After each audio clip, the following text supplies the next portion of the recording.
Hello, and welcome to the Spacejumper podcast. My name is Jared, and I am your host. Today, we have a very, very special guest, and he is representing the vintage wear of the world, one of the coolest motherfuckers that I know, Mr.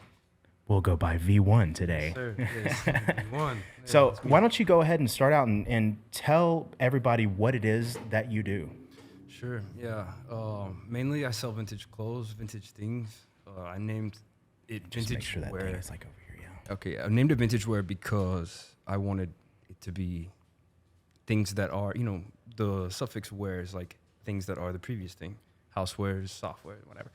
Right. Vintage wear in the sense that anything that's vintage that I liked instead of, because naming the brand was hard, but I knew I wanted to sell It clothes always to people. is, It really is, yeah.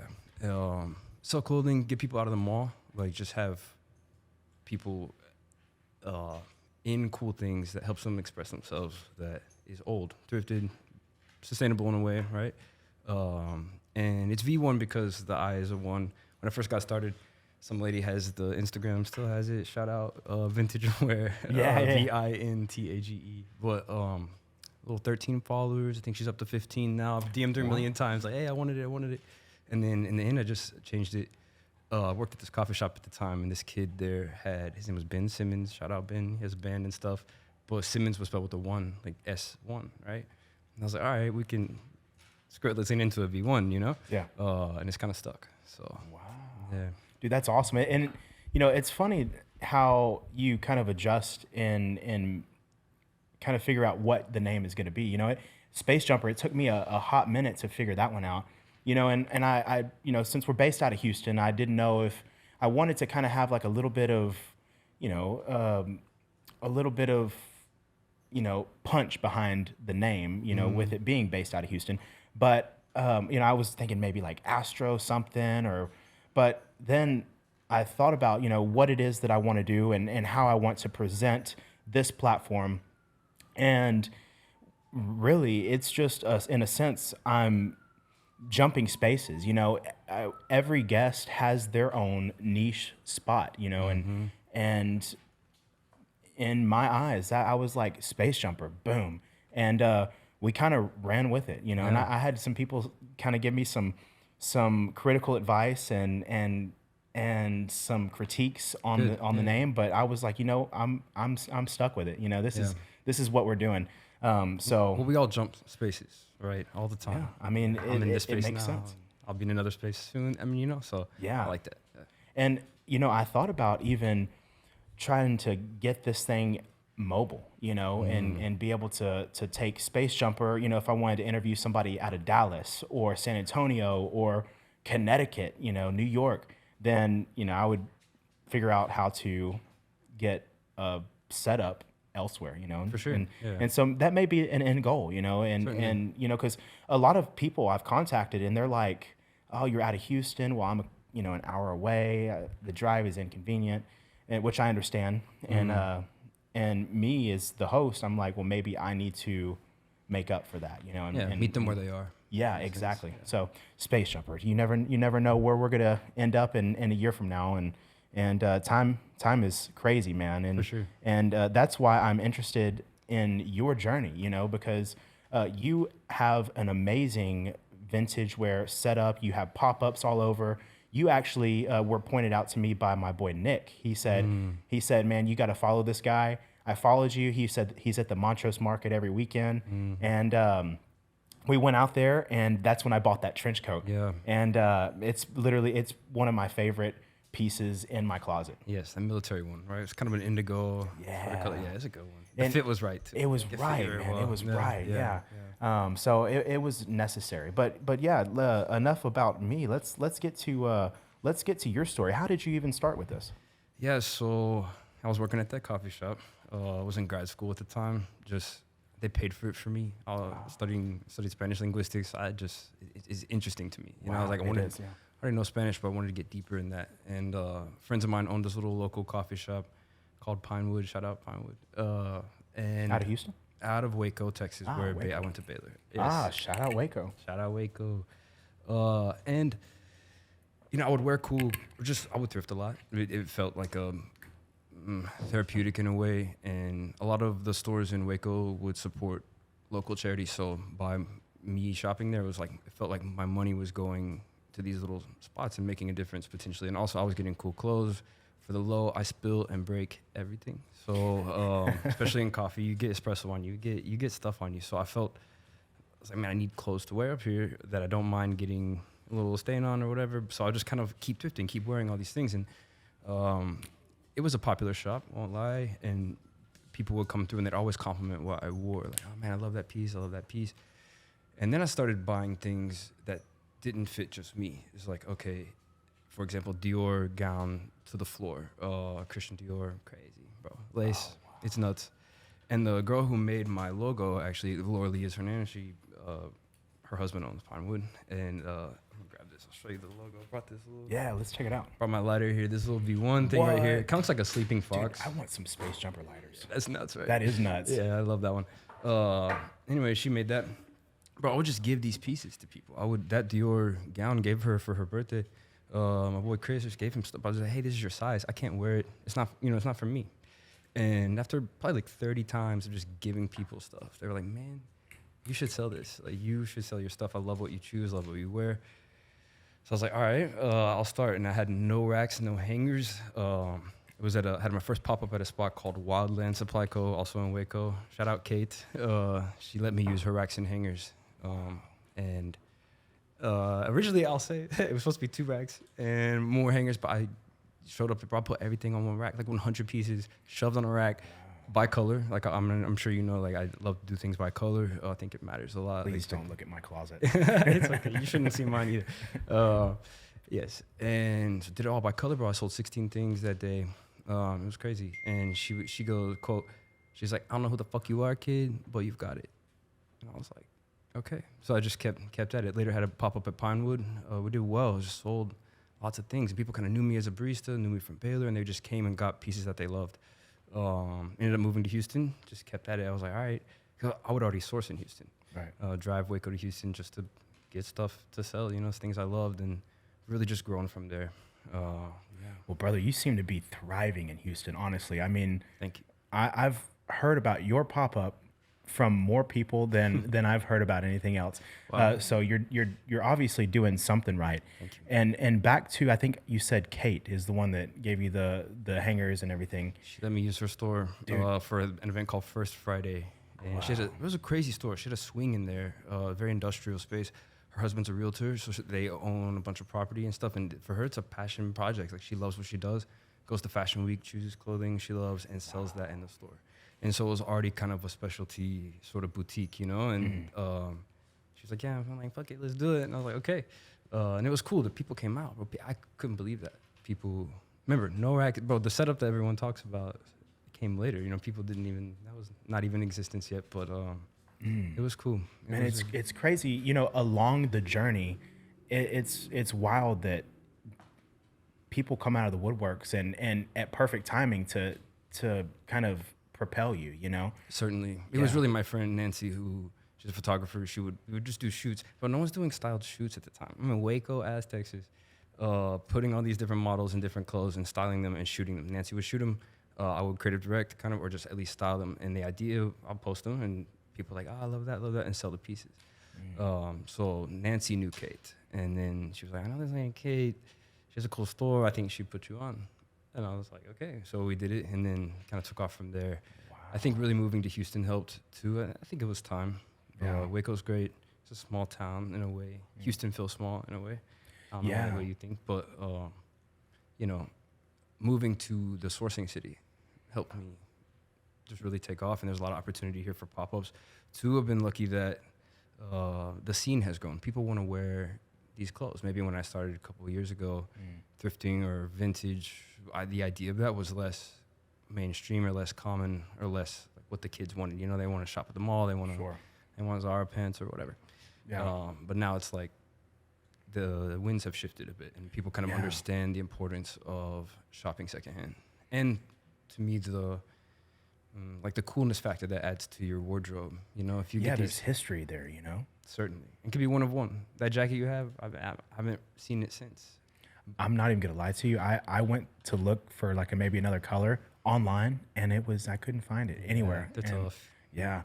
So why don't you go ahead and explain to everybody the importance of shopping secondhand? Sure, yeah. So speaking of Zara or H&M, all these things, a lot of people, at least in the United States and Europe, elsewhere, it's normalized. Like, that's where you shop for clothes. Like, you buy new things, everything's new all the time. That's just the norm. And the trouble is that now they make stuff out of plastic. So it's out of plastic by children. It's crazy. And it's also, the fashion industry is the biggest polluter on earth.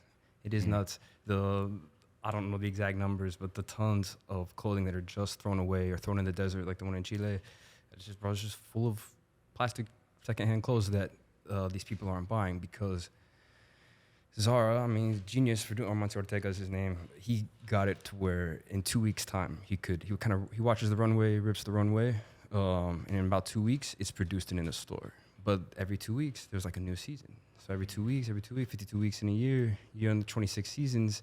That means 26 times they're clearing out the store and putting new stuff, and what is it? Plastic.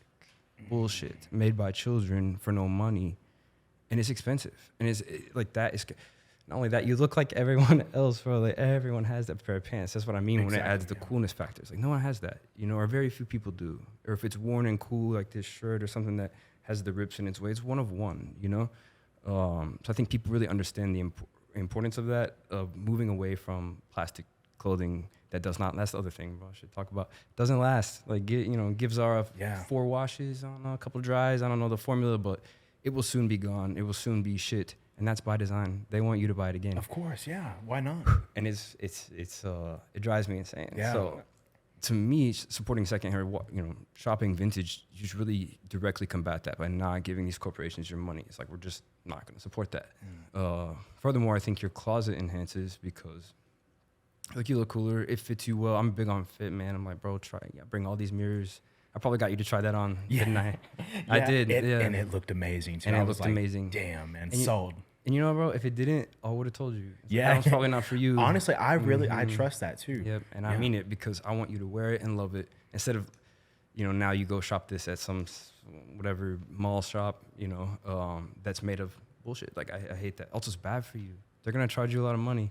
Yeah. You're wearing polyester, which is not a good thing, and then they're going to want your money again in a couple months when it inevitably doesn't last. And so that 1978 military coat you have will last you forever. And I believe in that. I have integrity behind what I do. It's like, let's sell people things that they love, that helps them express themselves, that will last as long as they take care of it, Wow. It's a big deal. Yeah, and you're definitely doing that too. I see it, and I see the passion behind what you're doing, and it's really amazing. It's amazing to see.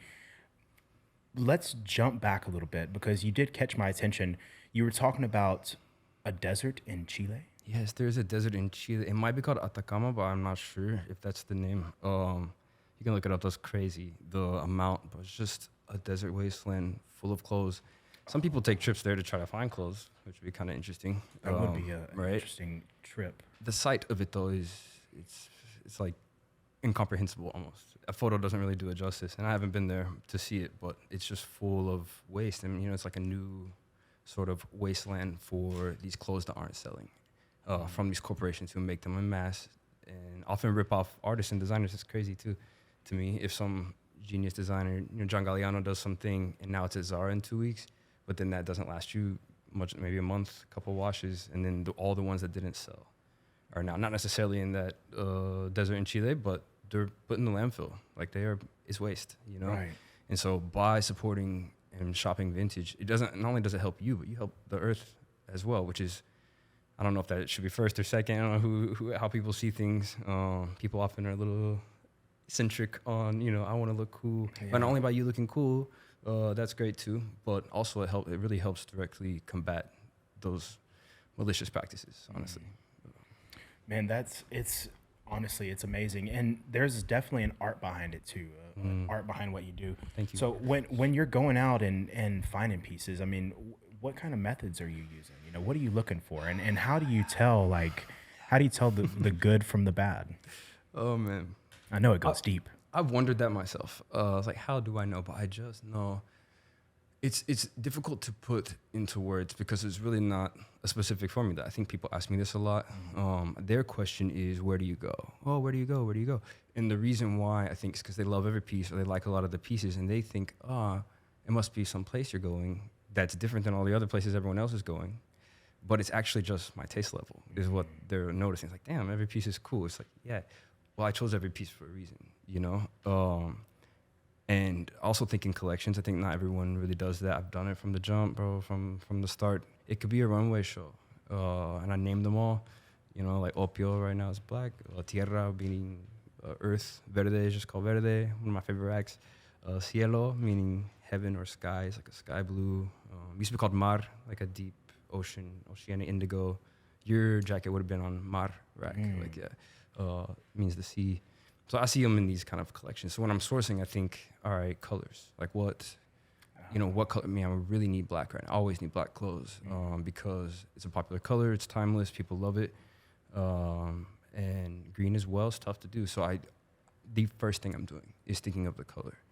If I love it to death, but it's this hideous red or it's this weird thing, that I'm like, I love it. I love you, another piece. But it's like, I might leave that one. Yeah. I do have a big pile of dye stuff. I'm trying to like save stuff from the landfill just because it's the wrong color. Like the color's a little off, so let's dye that. Or let's get it to be a cooler color so people will buy that. Save it from the landfill. That's in essence, cool. Right? So another huge thing in sourcing would be what it's made of matters a lot. So like I said, don't really enjoy polyester. It's kind of plastic. It's actually a bit toxic to you to be wearing this plastic clothing, right? It's, they say linen is the best, cotton, silk types. I'll do rayon. It's like silk's natural brother, cousin, whatever. It's like silk, but it's not made from silk, like silkworms. Right. I think it's made of bamboo or some type of. I'm over here looking at my show. I'm like, oh damn, oh damn. Well, I mean, it's okay. I don't judge, but I might, if that's made of polyester, I might not pull it. If it were made of silk all day, and there's a couple polys that I'll put sometimes in the 80s or 90s, they some crazy rave shit. Like they would mesh, like weird stuff. It's gonna end up being polyester, maybe nylon, something like that.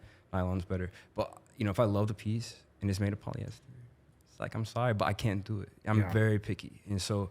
I use criteria like that. Of course, the cut matters too. The silhouette is very important. Like, how will it fit someone? How will it look?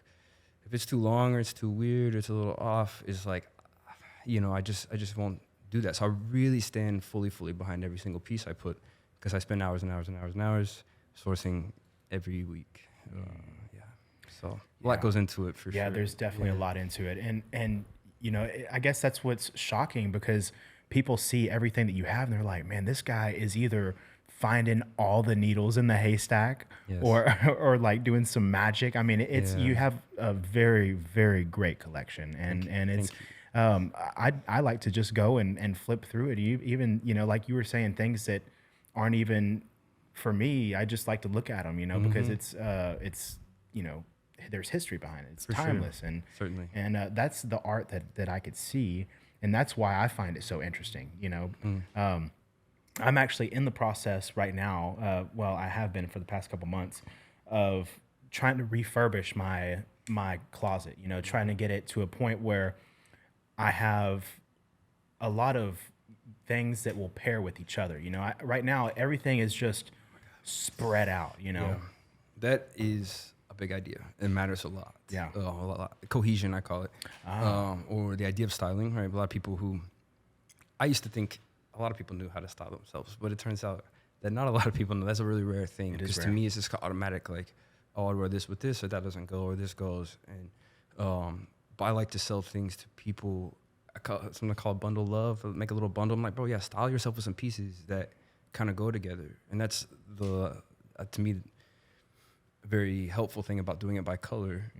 Pants by color, things by color, is in tone. Do you know what I mean? Like color and tone. Because now that you've gotten these pants, like, okay, well, these three tops love that color. This color loves these. So, you know what I mean? It helped them work out how do I put all these things together. Because it's not about having a million. It's like quality over quantity, right? And then you're going to want these quality pieces to coincide. Maybe have a little, throw a little fitty here and a little fitty there.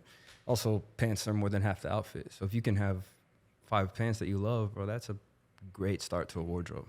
And then it helps you to build, like, I wear these 10 shirts with this pants, or whatever. Yeah, that makes sense. And lately I've been on on a silver tab kick. I do love silver tabs. Yeah, I've been My on belt a is silver silver tab tabs kick. today. Ah, Yeah, I don't know. you said your belt? Yeah, the belt is silver tab. Let me see. Ah, Bro, this one. oh, okay. Yeah. That's perfect. Now, So, well- and those, what are those pants called? I know there's a name there's for it. Gerbeau. Yeah, I don't know how to say his full name, but his last name is definitely Gerbeau. Okay. Yeah, he's a French designer. He's really popular in the 90s. Okay. Yeah, friend of mine, great friend of mine, Brottem. Shout out World Vintage. I love that guy. Closed his show, which is crazy. It was like on the street of Paris. I don't know when, but Gerbeau pulled him off the street. Said, "Hey, bro, you need to close this show. Like, would you walk? Would you walk for me? You know?" Wow. He's like a true designer who just sees crazy stuff, and I love his pants. Actually, in the thrift that day, they told me not to pull these pair because it's cut on the bottom or there's something missing, something a little off, but I knew they would fit me crazy, and I wear them every day. So I was like, even though they said no, like, these are dropped. I was like, nah, I need these. Yeah. And I wear them all the time. Nice, So, yeah. man. Yeah, so I like I said, I'm trying to readjust my wardrobe right now, and I saw on your profile you're doing appointments and I am, yeah. So can you tell me about that? Yeah, for sure. So it was like styling appointments in essence. So people, it was kind of to give people an opportunity to shop my stuff in a one-on-one way where they can try every piece on. In fact, but if you came on, what are you doing? XL to XL? Yeah, double X, yeah. 38, 40? 38, 30 for my pants, yeah. But maybe 40 in the maybe if you go a little looser. Yeah, like, yeah, I bet maybe I I could put could- you in a cool pair of 40s that would fit 38, Okay. you know? Okay. It's real. But bro, when you got, let's say you booked that, you got there, everything on the rack fits you. Why? Because I chose it for you ahead of time. What? Yeah, you're not Oh. shopping 32 pants. You're not shopping 34 pants. No, I'll put everything on the rack's 38, 40 or 38, 30. Maybe I will do you 40 because sometimes vintage 40 fits 38. You know. Sure. You like 2X? Okay, well, guess what? Everything on the rack is X or 3, XL to 3XL. So, there's a range of things. Yeah. And kind of what you asked for, like, which Dude, is that's nuts. so cool. That's like Thank you. personalized shopping. Exactly Did that. you come up with this?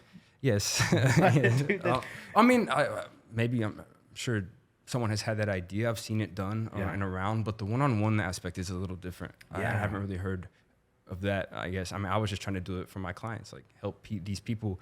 Like Dustin, I have a lot of musicians, a lot of artist friends, clients who just, they need the clothes for the show. Sure. They need whatever it is. And so I'm like, well, I have this space now. I've had a studio space for about a year, which has been really helpful. Workspace to just, it's in Montrose, old home from the 30s, which is kind of cool. That's dope. I Yeah, like it. that's so dope.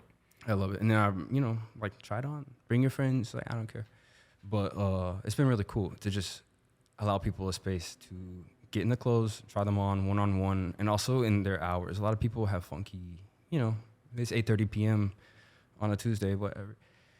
Not all vintage shops are open at 8:30 or 9. I've done 10:30. I've done 11:30 p.m. Do you know what I mean? People showed up late to my spot, but I'm up. Like, I'm working. It's okay. So it's kind of meeting people where they are with that idea of just getting them the clothes that they love. Dude, that help them is with- yeah. so cool. Thank you. That is Yeah, it's been that's like beautiful. mind blowing cool. Like I think it's a great method, and yeah, people love it. I mean, Yeah, that's they really that's do. just catering to your clients, and Certainly. that's big, Thank you. when Yeah. you're there for them, it's. think- There's been times where I've been looking for clothes myself, and it's late, and I'm like, dang, I wish I could, wish I could do Oh, hit go me grab up. some. Hit me Yeah, up. You got my yeah. number now. Yeah, let me. Actually, I would say yes, and I would, and two, I would really hook it up for you because 38-40 pants or 38 pants are a little heavy sometimes, and so they don't like the hanger. So at pop-ups, they don't. Someone will touch it and it'll just fall. So touch it, Yeah, fall, touch yeah, it, yeah. fall. Because cool pants are big and wide and heavy. I'm really 36, I like 37. I'll do 38. So a lot of I would pull from my personal collection for you, which I've done for some clients. Like, Right. that one's mine. It fits me. I love it. But you need it, and I can let it. Yeah. I can let it go to you. But that'll be a fun thing because I That would love be good. helping people in that way. It's Yeah. really just about the client and what they want. And also, like I said before, getting them the fuck out the mall. Like, if you Yeah. just don't go to Zara and buy their jeans, just hit me up, bro, and I'll get you in some Gerbeau pants or some crazy pants that you love, that fits you. You'll wear forever. That's a big deal. Thank you for that, because I often don't see. I'm The just excitement. Like, Yes. honestly, I'm Yeah. I'm still geeking over it, Yeah. like, and people need help, people It's need real. help. Like, real. like people like me, for sure. I don't have the eye yet, and I think it's a trained thing, I think so. It's You might be something- born with it. Yeah, I might say. I might say. Yeah, that's true. Yeah, but you certainly can train the eye. Yeah. I think the natural eye where you don't really, people like Rick Owens maybe, or like Ralph Lauren, or some, who else? I mean, there's a Tom Ford. There's tastemakers. I doubt those people just studied and studied. I mean, maybe on some level, but they kind of just have that it thing where they just know what's cool and can, or know what people should wear. But I definitely believe in education, like helping these people. It's a form of art, like Van Gogh. You know, it is. I mean, I love Van Gogh. Yeah. Yes. I was gonna say helping people learn their silhouette, learn what fits them, and learn what's flattering to them helps them feel the best version of themselves. Sure, that confidence. is what you can train and teach. Let's say if you like 2X, but you keep putting on XL, and you're like, man, it's not really fitting me. I'm not really knowing. And I would suggest, bro, why don't you try X or 3, even 2X or 3X? Because 3X is going to fit you cool, like a nice baggy, whatever. You might not have thought to go 3X. Yeah. You might not have thought about the silhouette and the proportion. Bro, if you raise if you get a little boxier one instead of one that's so long, it'll elongate your leg, and it'll just, you know what I mean? Like these proportions and things for people they're not often knowing. And so I do love to help them in that way. It is like a trained situation. Like, I like this because it fits me this way. And then now they're more informed, and education is power. It's like knowledge is power. Sure. Yeah, it's a big deal. Wow. Sure. So I guess going from that point to something a little bit more fun in an aspect of what you do, what's like the most interesting find? Like, is there anything that sticks out in your mind of maybe a story that leads to like your favorite find before? Yes. Wow. Okay. There's been a lot. There's been a lot of good finds. I would say probably the most memorable one for me, or exclusive kind of like, how am I here? It was my grandparents' friends. They go to church with them, sweet people. And the lady, her name is Janet, I think. Yeah. She's an author and she's just cool. They're very European kind of, and they are old, but it's, Janet's in-laws who are now deceased. He was in the first graduating class of Pepperdine. He was in the Air Force in the 40s, and she was this tiny little lady, and they found out because my grandmother told them, I call her Nanny, shout out Nanny, told them that I... Shout out Nanny. No, for real. She taught me to sew.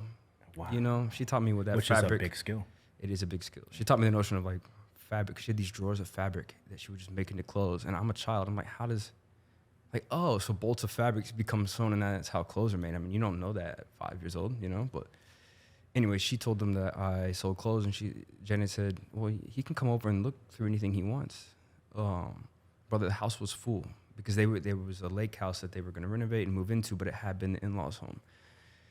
Also, Janet was diagnosed with cancer at the time, so it was kind of, she was going through a hard moment. So she and my grandmother just sat in the living room speaking for hours. I went through every single thing in the house. It's like an estate sale, but I'm alone. And not just any. He was in the military. He was first graduating class at Pepperdine. All these clothes are true vintage, as they say, 60s and earlier, like 40s, 50s, 60s, nuts, like crazy clothing. That I've since sold a lot of it. But I have maybe 4 or 5 trash bags full of stuff. Wow. A couple memorable ones would be sold it to my boy CJ. I had 2. Another one sold to this Japanese buyer she was jumping up and down. She had to have it. It should be a $400 or $500 piece, but I think I charged her a bill, something like that. But it's this 1940s cargo pocket shirt, kind of like it has this crazy deep 3D pockets or whatever, and very cropped and cool, single stitch, of course, old but rare. Couple straps and bags and bandanas and old Levi's, like just weird, but like a crazy true vintage find. All of his military stuff. And I got to the end of it, I'm like, what do I owe you? And she's just like, you owe me nothing. Like, just take it. Which was crazy. I was like, wait, what? Wait, what? Yeah. Yeah. And so that was nice. That was a blessing. That was God blessing me, man. Yeah, actually. Another one too. How long ago was that? Oh, probably 2 years, a year or two ago, maybe 2 or 3 years. And how long have you been in Houston? I think I've been in Houston like 6 or 7 years. Okay. As an adult, I lived here as a kid as well. Oh, okay. Born in Virginia. Dad was in the Navy. At 10 days old, moved to Houston. And lived here for a while. I moved to East Texas for a while where I grew up. And then college. And like I said before, we moved to Spain after college, which was cool.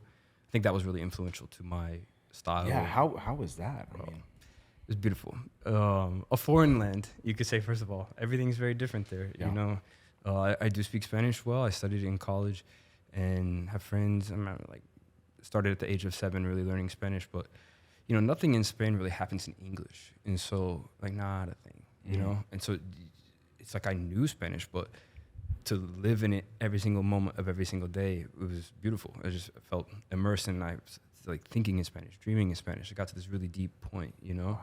Also, deep. It was crazy. Yeah, everything's organic there.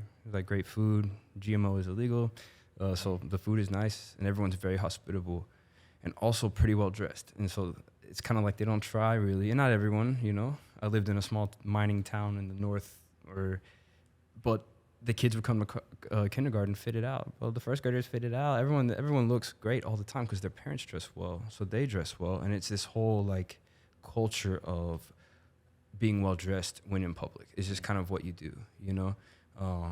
Yoga pants, well, never. Like you would never wear exercise clothes. Even leaving the gym, they're like, "Why don't you change? You should change before." If you go on the street in athletic shorts, like they look at you crazy.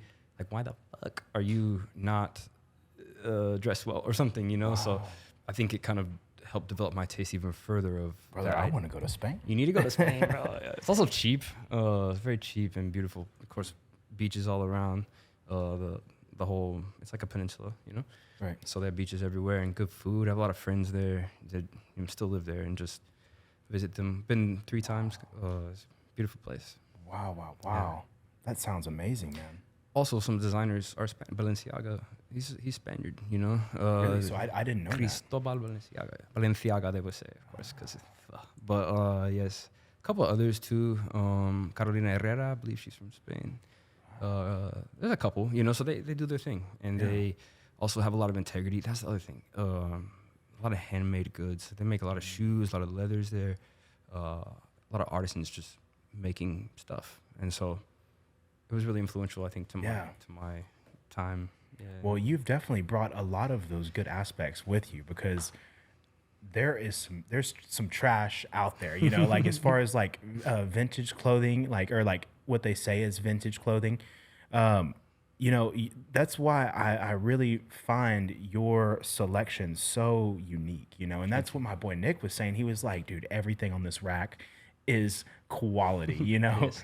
So Houston is definitely glad to have you back, sir. Thank you, bro. Yeah, yes, thank you for that. Houston's been good to me. It's my home. I love it. Dude, speaking of, ThriftCon's coming up, huh? ThriftCon is coming up. Yeah, it's a big deal. It'll be my 4th ThriftCon, Houston, which is crazy.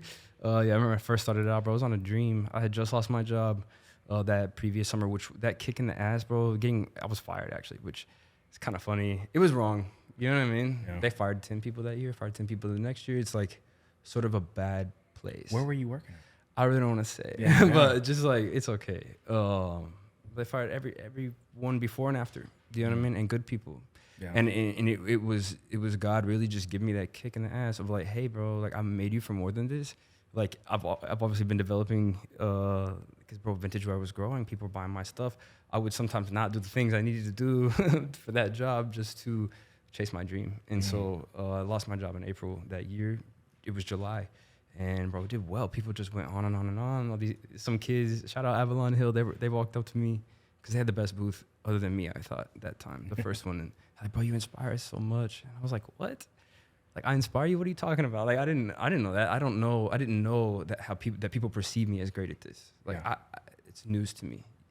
Kind of still is sometimes. You know, I'm just a humble artist. And so the next year was good. And last year even better, but put me at the front. It was good.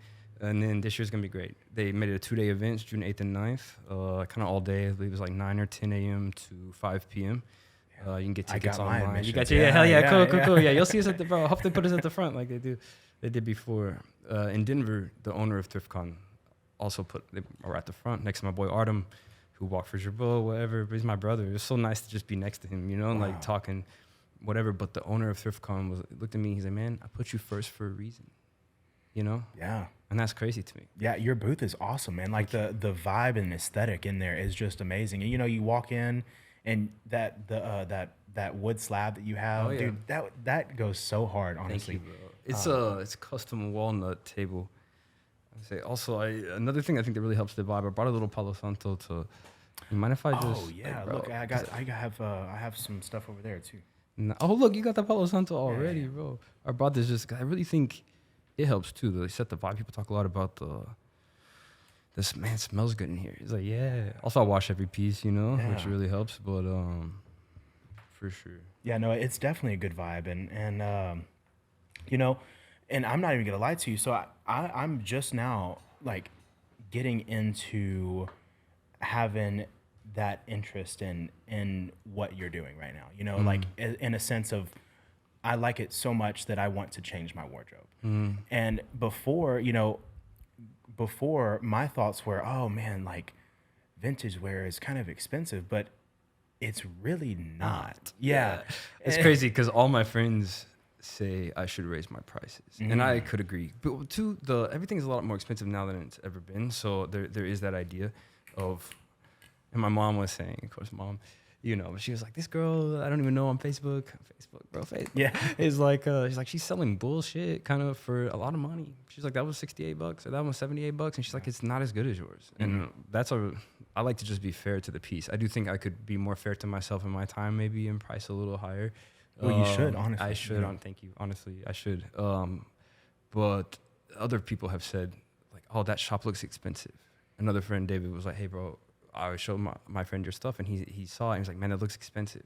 And David told me, he was like, but it's really not, though. Like, he's fair and affordable. You know, he's fair. Right. And I do believe in that. I want it to be accessible for people. Like, I grew up poor, bro. I'm a hardworking man. It's not like no daddy's trust fund on whatever. And no disrespect to those people. Right. But that's just not my life. And so, I want people to wear the things I have and get out of the mall. Like, just stop buying plastic stuff. So if I need to show you a little love on the piece, I'll be good. To my friends, like, I always hook them up because it's like, why not? You know? Yeah. But for sure, yeah, man. I know. I'll never forget the first time I met you. I was specifically going to your booth, but I met you before I even got to your booth. I think you had like made your way outside or something, and I was carrying a Mountain Valley water. Oh, that was you. That was me. And no way. You were like, yo, that was you. That was me. Yeah. Oh my God. And bro, yeah. I told so many people about that. Because like I told I gave my friend this water for for the bro, they did not get it at all. First of all, we showed up, me and my boy Grant, we showed up way too fitted for this. But like we were just doing our thing, like fucking putting on our shit, you know, and we walked in and they were like, are y'all from the Matrix right now? Like, what's going on? But I was wearing a bit of what I'm wearing today. Nothing crazy, but cool pants and, you know, just expressing myself, vibing, whatever. Just vibing, right?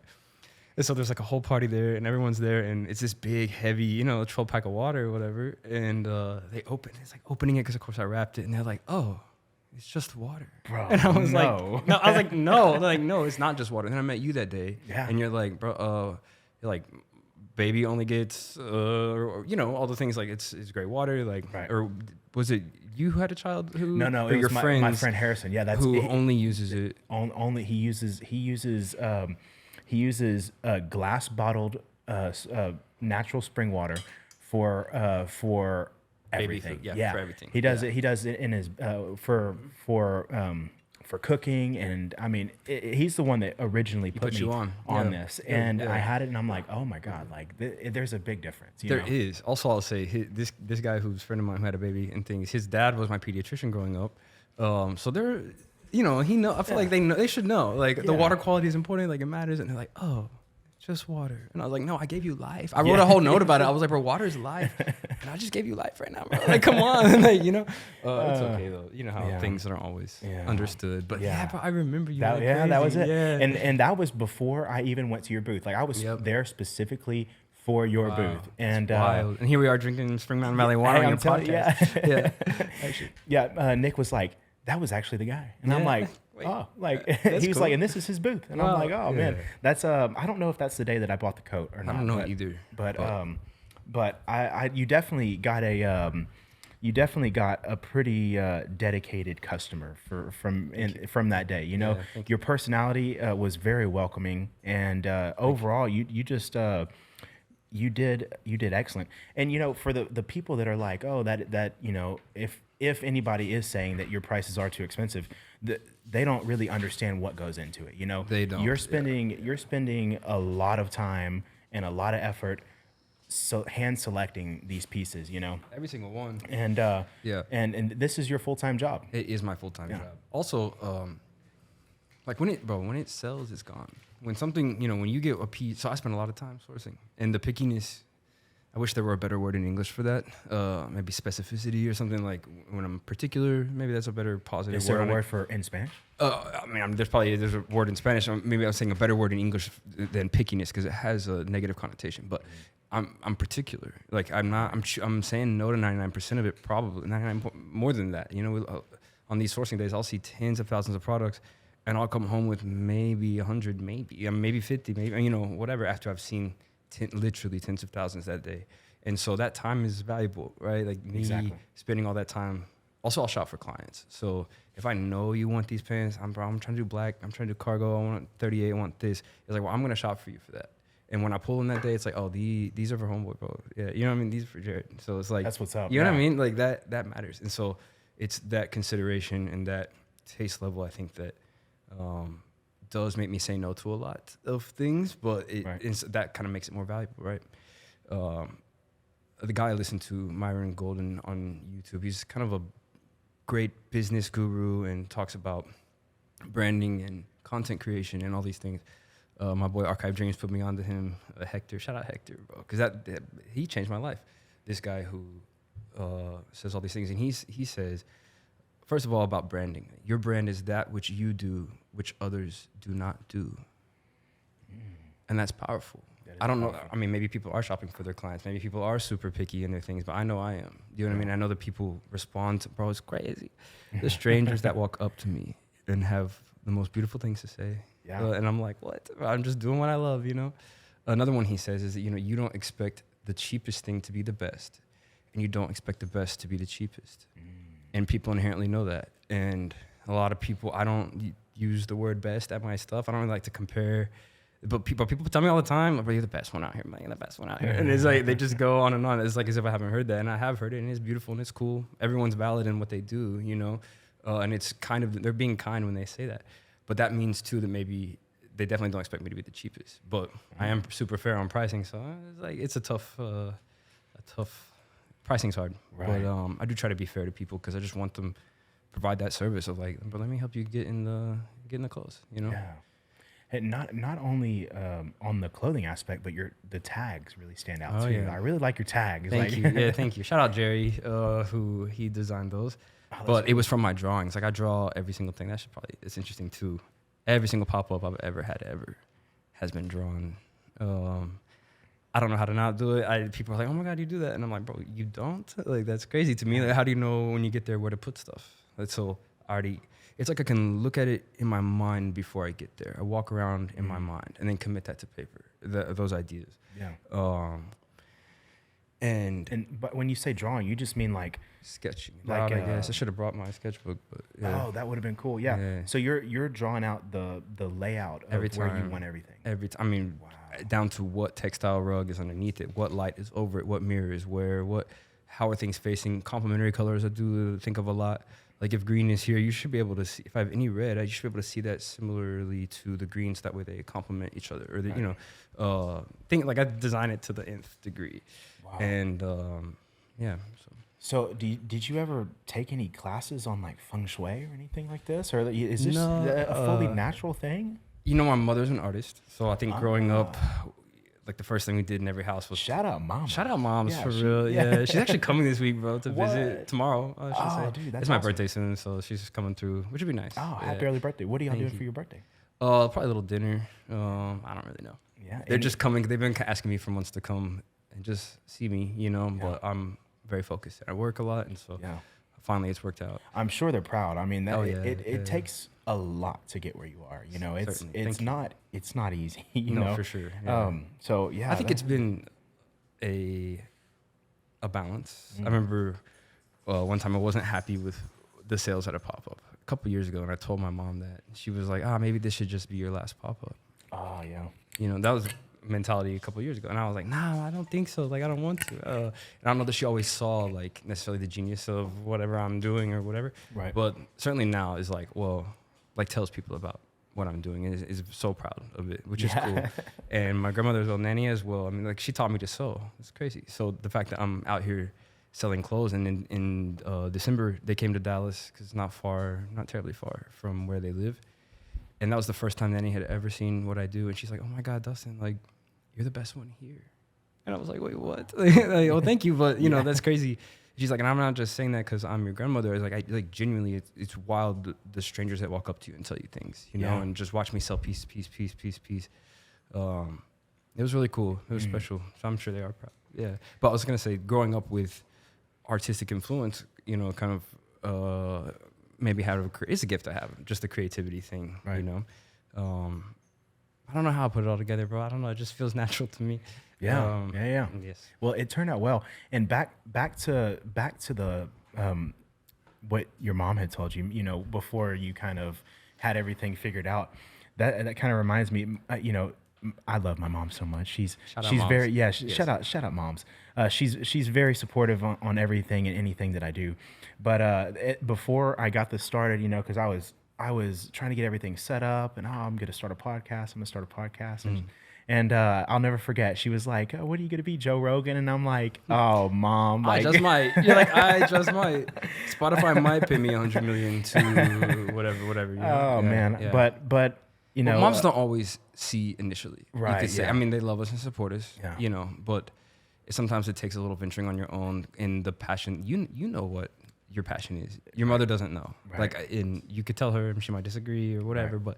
That does take a little time. So just, you know, she'll come around. Yeah. But Well, that was even before the first episode. After a couple of them, she's like, I'm driving in the car and I'm watching your episode. That's you know? beautiful. Like, Hey, that's support. Yeah, that's growth. Yeah. For sure, So we're making progress. But same for my mom too. I want to say quickly, she sure. supports me a lot. Helped me in Dallas that day. Like, just little things. But I've been dressing her for a long time. You know, like buying her stuff, and she'll just cop a couple pieces or whatever. You know, like she has been supportive. Like, I can't lie. And I think her creativity, I probably got that from her, you know, for sure. So you said she was an artist. What was she a painter? She paints and does photography. I remember when I was a child, we were in the dark room. That was her job. She worked at a photography film thing where they would develop film, and her job was in the dark room. So I'm doing my homework with the red light on, like smelling the smell of the stuff, washing the things, and she's do airbrushing and different stuff, and a lot of painting. Yeah, for sure. Wow. Yeah, photography is definitely a very complicated art, you know, and it's not just snapping a photo, you know. It's not. It's there's a lot more that goes into it, and yeah, I mean, because you know you have life in front of you, and you know you could easily just snap photos, you know, but there is definitely methods behind the madness in that sense, you know. Yeah, framing's a big idea. The frame of it, like the lighting and stuff matters. Lighting, I do like to take photos. I've been taking photos for a bit, but nothing crazy. I don't know. I just point and click at times. I don't know all the intricacies. Are you taking photos and like for customers in front of your V1 sign? At times, yes. That's or cool. I'll do photo shoots as well. Some of the ones on my page are like I styled and shot because it's like, why not? You know, I have a you did camera. that yourself. Yes. What, dude? I have photographers too, like Leah. Shout out Leah, helps me out a lot. Yeah. Different people who are Alyssa Grace. Shout out. Great photographer, and because my true passion really is the creative direction and the clothing. So it's like if, for example, Nia, one of our good friends, very talented model. She loves me to death. I love her to death. I was like, okay, come on, I'll save stuff for Nia and let's get Alyssa to shoot you, because then the pressure's off of me to get the shot. Like Alyssa is a genius photographer. She does her art. Nia is a gifted model. She does her art. And I'm gifted at styling and creative direction, so I'll do my art. So it's kind of like all of us are there doing our thing together, which is crazy. Yeah, like I love that. Or when Leah comes over, she brings her sister Sierra. Sierra does the makeup. Might help with the lighting, get the little music, get the vibes right. Leah's snapping, and I'm fixing the clothes. It's like, okay, this belt needs to be. Let's try this one instead, because I think that's a really creative direction is very fundamental to like photography shots and editorials or things like that. You know, so it has to be someone who has this vision and is looking out for the vision overall, especially when it's my clothes. Like, you know, I styled that. Get a sense of being proud, you know, because I mean, when they're rocking your clothing and the photography's on point, and you see it, it's like, I mean, you see the final product, it's like, whoa, like this is what I do, you know. Mm-hmm. And I had an artist on here, shout out Muka. She was explaining to me that, you know, you got to surround yourself with other creatives. Being a creative, you know, you can't help it. Yeah, you can't help it. It just happens. And it's really impressive to see what you're doing, because that's really, you know, you're living it, man. You're living it. Thank you, man. So where are you hoping to move in the future? Yeah, good question. So I'm building a website. It's a big idea. It's a big one because for a long time, I remember when I first went to LA, which is maybe 2 or 3 years ago, to sell at ThriftCon. A lot of people really loved it. They were like, "What's going on?" That's when I met that guy, World Vintage Artem, and just a couple of other people. Hiroko, the lady who made these rings, Alba, we met that day. I was looking at that, dude. These are badass, great. yeah. It's this one that I really, it's my favorite one. All the rest of them are vintage, or other than the Gucci. But whatever, I met Alba that day. They were like, "Bro, can I shop online? Let me shop online." And since it's probably one of the most common questions they get, besides like, "Where do you get all this stuff?" Is like, "Is can I shop online?" And for years, the answer's been no. And why? Because I haven't done the work, right? Like I haven't done the thing I need to do, which is build that. And so I've been really convicted in that the past, long time, year for sure, but 6 months especially. And I met this guy, Holiday in December in Charlotte, who bought my shirt. He just loved what I do. And we met again in Atlanta in March this year at ThriftCon again. Turns out his girl sells, and he had already built her website. He bought the pants the day before. Was wearing the pants that day. Bro, it's like the end of ThriftCon. And I was like, "Bro, let's see those pants, like they're crazy." He's like, "Oh man, I love them." And he's like, "Bro, by the way, like I build websites." And he's like, professionally, you know? And I was like, okay. So I've linked with him. Like his company's called Genesis Labs, I believe, and they're creating a website because it's kind of like, I want everyone everywhere to be able to shop the stuff all the time because it's what they're asking for, you know? The demand is 100, the supply is 0. And so I need to meet that. These people who love what I do need to be able to shop my stuff at any time. Right. That's a tremendously different business model from where I'm at right now. Like I'm selling in person. I want you to try it on and do the things. So I'm really trying to grow and develop that. Yeah. I think that's amazing. And, you know, a lot of people hit eBay these days, but it's not selected, you know, it's not a selected, it's not a broad, it's a broad selection, but it's not hand selected, you know, and your stuff is. I think also it's not an experience. It's like, that's another thing I want to say. I think, bro, I want to give people an experience because that's what they experience when they come to the pop-up. It's like, whoa, this was nuts. I felt in it, you know. People say it feels like home or it feels like, well, they say all these things that are very kind and they mean them. And I want to take that experience, bro, you're sitting on your couch and you're like, damn, I feel like I'm there even though you're not. And a friend of mine said, which was a crazy idea to me, like, man, imagine all these people who have shopped with you in person and now can shop online. He's like, ultimately there will be someone who's only ever shopped with you online and they get to meet you in person one day. And they'll be like, oh shit, like this is crazy. Like, wow, like the online experience was cool, but like that is wild. And also, you know, there's things I can't take to pop-ups. Jewelry, I love to sell jewelry, silver, gold, different things. Do you do jewelry? I have a lot of silver pieces that I buy, but it's tough. Merchandising is hard at an event, you know. You need the case or you need someone to watch that and shoes, accessories. Like there's things that I'd just love to put as well. Housewares, I really want to expand to that. Also, a lot of people try to buy the light that I created. Created a couple lights. Yeah, and your rug styles. The rugs are nice, they're all vintage, so I don't know if I'll sell the rugs. Thank you. Oh no. I could plug you into some places maybe, but things like that. If I did want to sell a rug, I would have a website. It's gonna be called V1 House, like that part of it. The website is www.v1.wtf, which is kind of cool. Like what the fuck? You can shop V1 online now, you know. It's also one of the cheaper domains. V1.shop was like 6,500 a year. It's crazy. Okay. I didn't want to. V1.shop would be cool, you know. But then I was just looking through them all, like .USA, .me, .now, .whatever, and all of them were just kind of either unavailable or not, whatever, very expensive. Right. Ended up on .wtf, and I was like, like let's. And it's perfect. Yeah, thank you. It's perfect, and it's like, what the fuck? You can shop V1 online now. Like that's nuts. It's hard to forget that, right? Pissed my mom off a little bit. Like that. It's kind of funny to me. Like I don't care. She, you know. That like what the fuck or WTF is sort of a cultural normal thing, you know, like that, But I just want to meet people where they are. I want, if you need whatever it is, you know where to go. And right now the studio became that for a bit, like the styling appointment. Not everyone can make it to Houston. Maybe they can't dedicate that time, but they still want to shop my stuff. And the guy who is designing the website told me that. He's like, man, from Charlotte in December to now, like I wanted to shop with you, but I just couldn't, you know? And that hit me like a bullet, bro. Yeah. Like, okay, so I need to do that. And he's not the only one. There's thousands of them who want to shop that. You know, I was gonna say the lights, you will be able to buy a light online, which is crazy. I'm gonna create those for people. That is super cool. So the wood table you spoke of, I will build that for you too. Did you build the one that? Oh yeah. What? Yeah, I built oh my that. god, Yes, dude! yes, yes, It looks bro. amazing. Yeah, Thank it's you. perfect. Yeah, I hand built that. Dude. Weeks of my life into that. But I will. I mean, it's gonna be expensive, that table, but a lot of people ask to buy it. I mean, yeah. and I'm it's- like, I'll build you one for your space. Yeah. wow. It is crazy. It is the thing that people really talk about the most. Yeah. I love it. I mean, seriously, everything about your setup is like wow, you know. And not only is it's more wow knowing that you built most of that stuff. I you did know? build it all. It's Yeah. it's not it's not It's custom. yeah, it's fully custom and And out of that shows- recycled metal, bro. I had a lot. It's like I had broken some stuff and just had some metal around and was like, what if I could engineer this, that this would, you know what I mean? And the hanging thing too, people really love that. They do copy it a lot, which it does get old, but like I try to be cool about it and just show people love and give them pointers instead of like tearing them down when they immediately and like rip my shit directly. Right, You know what I mean? yeah. It you know, back to the Myron Golden quote, your brand is that which you do, which others don't do. Well, bro, if I'm already doing that, like, you know what I mean? Like you got to do something else. Like, and I encourage these people who rip that. I'm like, hey, bro, why not you discover you and do that thing that no one else can do? Because that's what I'm on. I'm in my own lane, like doing my own shit, my own creation, and that's why people love it.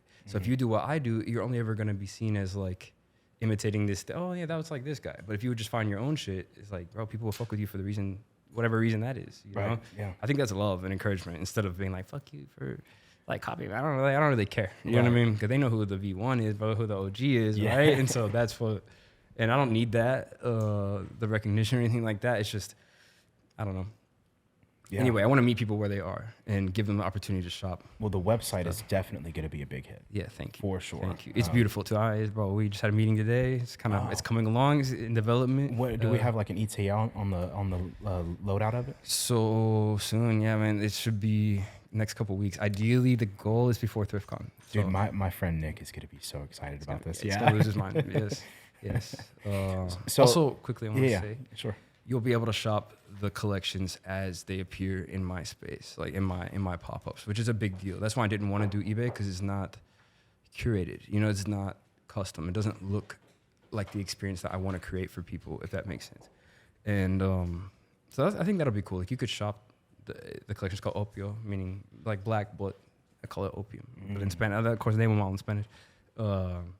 That's so crazy to me. I don't really know many other people who do that. In general, I don't really care. I don't like look at other people, but it's what I've done. It's what's true to me and true to V1 is the color coordination. So I really needed to bring that online, and this guy's really helping me do that. So that's crazy to me that you'll be able to shop it. I mean, I really need black, whatever. You can all of it is the color you want.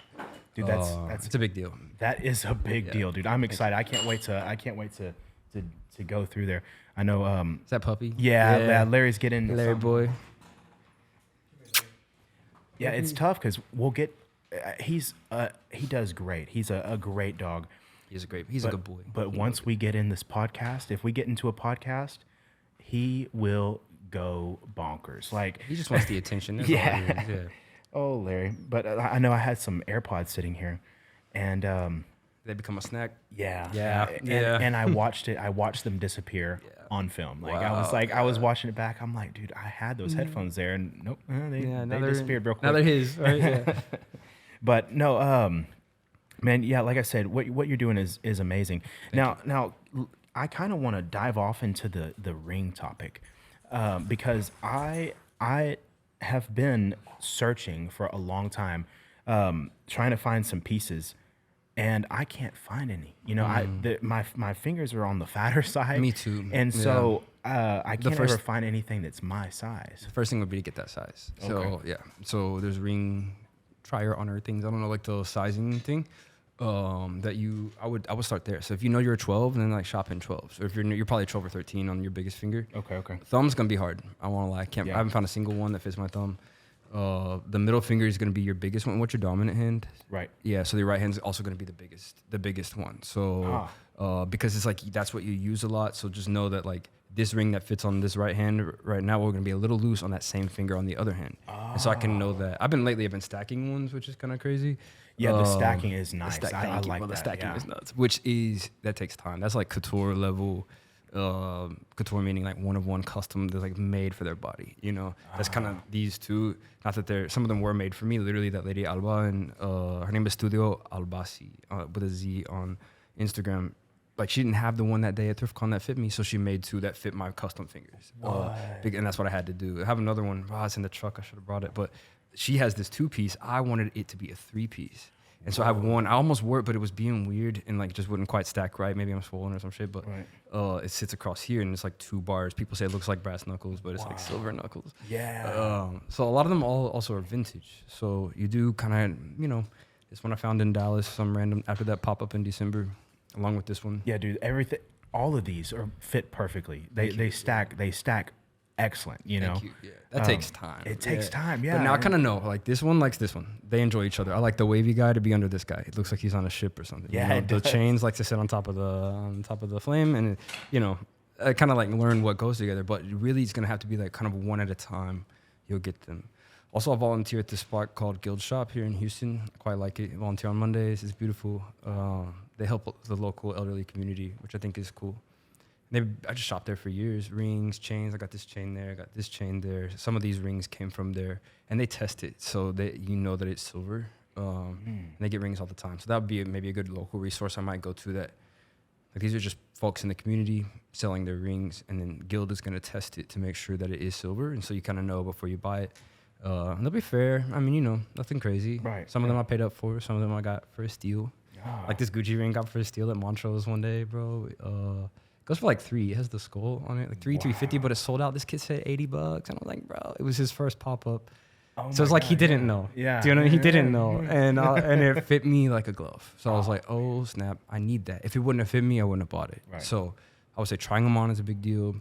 And just little by little it'll go. But bro, pretty soon you can shop rings on V1.WTF. Dude, You know what I mean? I totally It's a big will. deal. I totally will. Dude, I love the WTF on the belt. Thank you. Isn't it great? Yeah, but I just okay. It's kind of like for Halloween. If I ever dress up, it's whatever makes me laugh. It's like whatever I'm dying laughing. Like that's so stupid. I'll do that. V1.WTF made me laugh in this similar way. Like wow, that's so stupid, but it works. Yeah. It's also memorable. You know, Yeah. I didn't want. I'll never forget it. Never forget it, right? The .coms and the .cos and all those. I was like, I want something a little. I was really trying to do 2 or 3 letter, like .me. What is especially .now. I really liked V1.now, but all those were just a lot of money at the time, and it takes money. This is hard work having a business and doing all the things. So I had to think about that strategically long term. If I have to pay for this every year, like V1.shop would be crazy. But $6,500 a year in 10 years, $65K just to own a domain that's nothing of the website, nothing, no fees, no nothing. It felt like a little blessing. Like it was cheap. It's perfect. Under $100. I was like, all right, cool. Yeah. And memorable, and you know all the things. Right. Kind of like, what the fuck? You could shop V1 online. Yeah. So, yeah. No, I like that. Yeah, no, when I was trying to find mine, I ended up with just spacejumperpodcast.com, but I almost did spacejumperpodcast.earth, but I was like, no, I'm just going to stick with the .com and it'll be fine. But I still have yet to get my website up and going. I mean, there's a lot to it. I got the domain. I went through Squarespace, but I think I may have rushed into it quicker than I thought about it, you know? Same. So, yeah. You know how many years, bro? It's probably been 2 or 3, 4 years in a row. I bought a domain, bought the website, bought the thing, paid Wix, I paid Squarespace, I paid Shopify for a year, and like just never built it because I've been bro, people have been begging me for years. It does take time though. Like it just takes time, and it's okay to buy it, do it, and it not come through. I mean, you know, it'll happen when it needs to, and you know, things come when they need to. But as they should. Yeah, and meeting this guy Holiday was just a blessing because it's like he said, bro, I do this professionally, and he loves what I do, loves it. And he's like, bro, I want you to be the best you, and I think building this. Bro, we meet every week and have all these ideas. I'm like, I want to shop the collections like this. I want the wood table out there. I want this and this and that, and he takes that and runs with it. So you might consider hiring a professional, someone to like just get the build out for you because it's been nice to do that. And there's a cost associated with everything. Absolutely. But I was thinking too. Like I pay to pop up every weekend. I pay to be there. Pay ThriftCon's expensive. Some of these are expensive. Yeah. and I was like, might as well make the investment in. I think of it as a rack of clothing that is everywhere at all times. So I mean, yeah, that makes sense. right? Instead of having yeah. my racks at ThriftCon Houston for 2 days at NRG Stadium, June 8th and 9th, shout out, you know. Instead, it's everywhere, anytime. That's a big deal, and that's like That is a meeting huge deal, yeah. people where they are. Yeah. Wow. So, can you tell me a little bit more about the experience at NRG? I mean, that's a big It's big huge. deal. Yeah, You know, it's a huge. big deal. Yeah. I mean, NRG is cool. I've only ever been there for ThriftCon. I'm not a big sports guy, but it is cool because Houston's hot. Like, right in the summertime, it's very hot here, and people don't really want to buy clothes. I mean, they have to wear something, but it's difficult to get outside and shop in the sun. Maybe they don't want to try it on or something like that. So this event NRG in the summertime for Houston is nice because it's like, or at least Houston vendors, I know we love it, the ability to be in the AC, kind of be in the shade, and people still buy clothes and that not be such a taxing element, the weather, right? Like in the summertime, it's just hot. But it's already hot. It's going to be hot till October or something. I know, dude. I walked outside for a couple minutes earlier and I'm just It's starting to brutal. sweat. Yeah, it's brutal. And, you know, like you said, this is my full-time job. This is how I pay my bills. This is how I feed myself. So events like that in the summertime are really appreciated among, I think, the Houston, and it's not just Houston community, it's like a Texas resale community. People come from far to these. Right. And that ability to be in a nice indoor, huge ceiling, industrial space, cool concrete floor, like it works out, you know? You can plug up, I bring a lot of lights and bring a lot of stuff, and it always works out. So it's a good one. Yeah. Man, yeah, that's amazing. So, I mean, with a lot of people coming in to that event, are your sales are really good over there, I can imagine. You know, it depends on the event and the day. Houston's been good to me. I think every year's gotten a little more, which is good. That's all you can ask for, right? So this past year was better than the second year, which was better than the first year. I will say there's like a increased cost now. They made it 2 days, so that means the fee got more too. And you got to pay people to be there for 2 days, and like everything's a little extra, like an extra day. You know what I mean?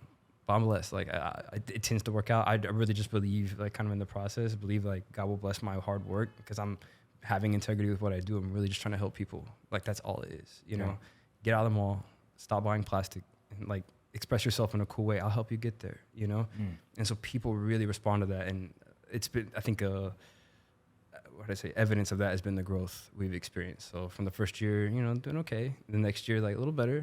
Last year was good. Like everyone was like, damn, Houston was good. And so I'm expecting or hope this year to be great. You know? Denver was good to us. Atlanta was good to us. How was the Denver? Denver's beautiful. It's probably one of my favorite cities to sell clothing in or just to visit. Yeah. All the ThriftCon people are from Denver, so it's kind of cool. It's like their hometown, you know? Yeah, I love Denver.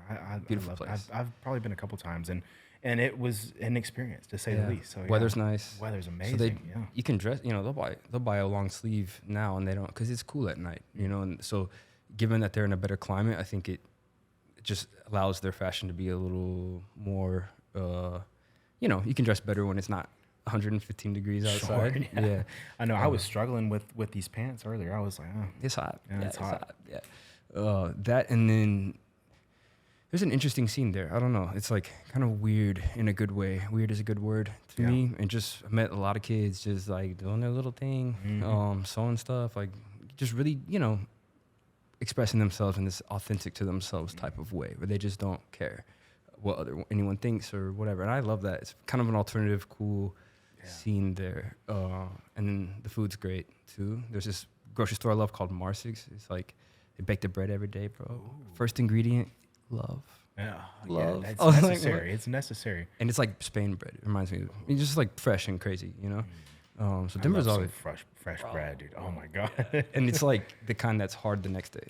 So you kind of got to eat it. Yeah. You know what I mean? Like it's fresh. Yeah.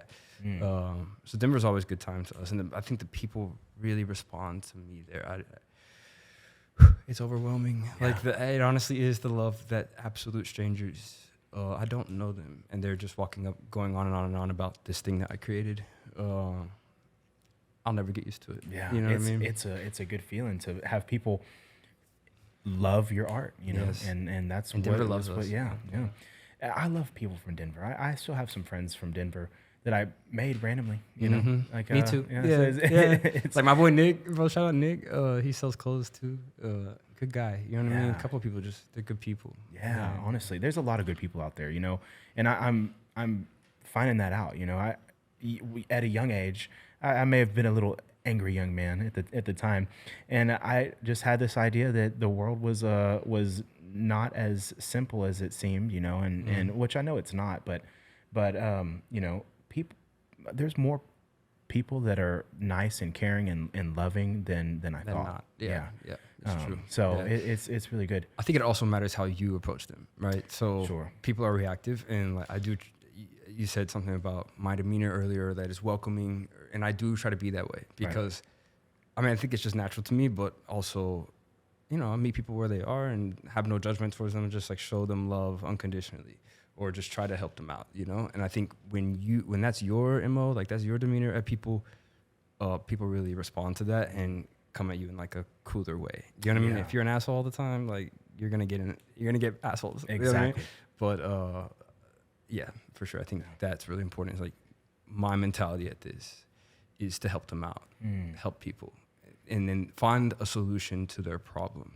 Whereas I think a lot of other people, for better or worse, think of maybe themselves first or the money or whatever. Like, I want to get paid this, and that's not really the way it works. That's not a good like longevity plan. You should just help people figure out a solution to their issue. If they don't have pants and they're 38, bro, I used to go to pop-ups and they would tell me when I asked for 36, 38, XL, 2XL, quote, I don't carry big sizes. I'm like, I'm standing right the fuck here. You know what I mean? And also, that's been my whole life. there you baby. go. Normal ass people wear 36, 38. Normal ass people wear XL, 2XL. Like, I'll never forget this guy pop up on Oliver Street here in Houston with Bounce Back a while back, a couple of years. This kid, bro, he was fit, big boy though, but like just big, you know what I mean? Right. And he needed size 40 pants. And that day I only had up to 38. And he's like, nah, man, it has to be 40. His dad was in the NFL, is in the NFL. They all, bro, just money, like dripped out, all the kids and the dad, everyone. And I couldn't help him that day because I didn't have size 40 pants, And I feared, I never want to I didn't want to make him feel othered, like how I felt othered that day of XL to XL. I grew up heavy, bro. Like people are relentless. Like they're just mean, you know what I mean? Right. That weird energy of, well, I don't carry big sizes. Like when 36, 38, but that guy doesn't look big. He's a big boy, but he's fit and he's 40. So it's like, I want to get away from that mentality of like 40 is big or 40 is this. It's like, you know what I mean? That's not helpful. Well, thank you for that. I'm speaking for a lot of people right now because, that's a problem, and I always ran into trouble when I'm trying to find something that actually fit me, and it's very common. Yeah, I remember back in the day when I guess I was one of the people in the malls. I lived in a small town and went to the local malls. We all did it. And I would go into, that's back when like Aeropostale was big and everything. I'd go in there, man, nothing would fit me. I could never get anything. Worse. Hollister worse, right? Exactly. Like they're tiny. They're not for you. Yeah. So that and was that makes you always feel other. Yeah, like that's kind of what turned me on. I started buying Ralph Lauren a bit in that high school kind of year, like that mall time. I would end up finding a lot of Ralph that would fit me because he would make up to XL, 2XL, and his XLs were bigger, you know? Yeah. And I was like, I like Ralph Lauren because he makes things that fit my body. Exactly. I still love wearing his stuff, Oh, yeah. I Kings know, and queens put their children in Ralph Lauren. You know what I mean? Like they wear him on the red carpet. Hey, yeah. It's a big deal. Yeah, it is a big deal. But I felt at least that he thought about people like you and I, like, okay, you need 36, 38, or you need XL, 2XL. Whereas those sort of fast fashion stores, that Y2K mall tier, whatever, mall core, whatever, even Hot Topic maybe would not have put XL, 2XL, 3XL. I'm sure it's different now. I hope so. But I hate making people, I would never want to make people feel othered in a way because of the size they need. Wow, it's like, man, that one's deep, man. I really appreciate that. I mean it. And I'm not even speaking to you necessarily. There's a lot of people. I mean, what is his name? Fabian, I believe. 3XL, and that's okay. Like I get him 3. Do you know what I mean? Or my boy Ian and Austin, 3, 4, 5X. I'll pull it for him because it's like that's what he needs. Yeah, you know what I mean? Yeah. My boy Isai, bro, whatever. 40 pants, maybe 42. For most people, that's quote unquote too big. Right. But that's my friend. Right. And like he wants black pants. Yeah, so these are 42 and they're black and they're his size. I'm gonna buy them. And like help him out in that. Help him find the thing that he needs, regardless of, and just meet them where they're at. Like, it's such a big idea, especially in being made to feel like less than, I guess, a lot. Right, yeah. Like, one guy at a pop-up once told me, quote, "Your tits are sweating." Oh, Which I was like, no. I probably wasn't wrong. But that just, he said that to turn me down. Mm. You know what I mean? And because he was jealous of what I'm doing or whatever his issue is. But it made me feel like, you know what I mean? Like, just weird and kind of Right. not Yeah. cool. And I doubt he would have the size for me, that guy, you know? Right. He probably sees it as too big, but there's no such thing. It's just like, you Yeah, wear we're what all fits human. you. So yeah. Yeah, we're all human. We all need some We all got a good dress, bro. clothing. We all got a dress. Come on. Yeah. Yeah, it's real. It is real. Yeah. Yeah. Man, so are you doing this solo? Or, I mean, you know, are you running this business solo, or do you have anybody you're hiring or anything? I mean, for the most part, solo. I am. My one friend Grant says I'm like a cowboy. He's like, bro, you're just like a cowboy. You're like roaming around, kind of doing your own thing, like the Marlboro Man. You know, like I do feel that way at times, because as an artist, it just helps to have full creative direction of where it's going. Of course, at events and things, I have to have people that help me, and I like to say I work with them. People might say they work for me or whatever, Sure. but to me, it's like a with than a for, because like, yes, I'm paying them and yes, they're helping me, but they would love and believe in the vision. They're there, like, bro, Eddie, shout out Eddie, man. Love that guy. I love him. Bro, I love that guy. Came to Atlanta, helped me out. Came to Austin one day, helped me out. Came That's to Denver, big. helped me out. It's big. That's big. It's a good taste. And guess what? He's learning. It's like these people, these kids who work with me, it's like they get to learn and grow. And a lot of them have built their own brands, done their own thing. CJ, bro, modeling we met at 16. He bought that 1940s piece from the couple with the Kansas, you know, the in-laws, grandparents, whatever. Loves it. And he was working at Foot Locker at the time. And now he's in fashion. Works at a store, does fashion shows, like buys pants, like does all these crazy things. And we've been knowing each other all these years. So it's been cool. It's not because of me necessarily, but certainly me pouring into him. Like, hey, bro, TJ, you are talented. Bro, Eddie, you are talented. Like, you have talent at this. There's probably more than you know. Zoe, too. Zoe's been working with me for a long time. And met her at 16. I mean, 17, something like you dressed on a level, but, you know, her taste level now is crazy. And so it's cool to, like I said, it's not because of me exclusively, but I'm sure having positive like reinforcement and just love shown to them, encouragement, it just helps them grow and blossom. And it's like, yeah, let's do that. Keeping creatives around you, you know? For sure. So at events and things have to work with people. I think I probably should hire someone. A lot of people say, my mother, one of them, like, you should have help at this because it's a lot of work. Yeah. I can't not source. Like, I do have to be the one to choose every piece. So that, but I'll have help with that maybe at times. Like, but I do have to kind of be the executive of like, this piece is going or it's not. Right. Yeah. So, and then photographers and creatives being around me. That's all. And graphic designers and things like that. Website designers like Jerry who graphic designed the thing. Laura Lee, who made the. You know, it's been a community, because it's not. When I say alone, I'm not trying to say that take credit for all these things I've done. On a level, yes. I mean, yes, but two, it's been through the work of creatives and just blessings through people that have helped me out and believe in the vision. They like see it, they know, they get it too, and they want to just love and help and support me, which is crazy. It is crazy. Yeah. You sound like you have a lot of friends, man. I do. I do have a lot of friends. Yes. Yeah, I guess that's true. I'm very impressed because you know, like I said, I saw you that one day and you were just a vibrant soul, you know, and yeah, man, I'm not surprised that you have a lot of friends, but I am bragging on you because it's very, you know, because people don't want to be around bad people, you know. True. And so people do love me. It is real. It can be overwhelming because I do like to be alone. I'm just an artist. I'll sit and think and draw and create. Yeah, and that isolation is necessary.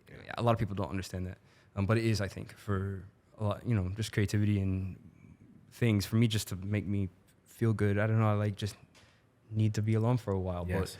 But a lot of people they really respond to what I do, and what is it?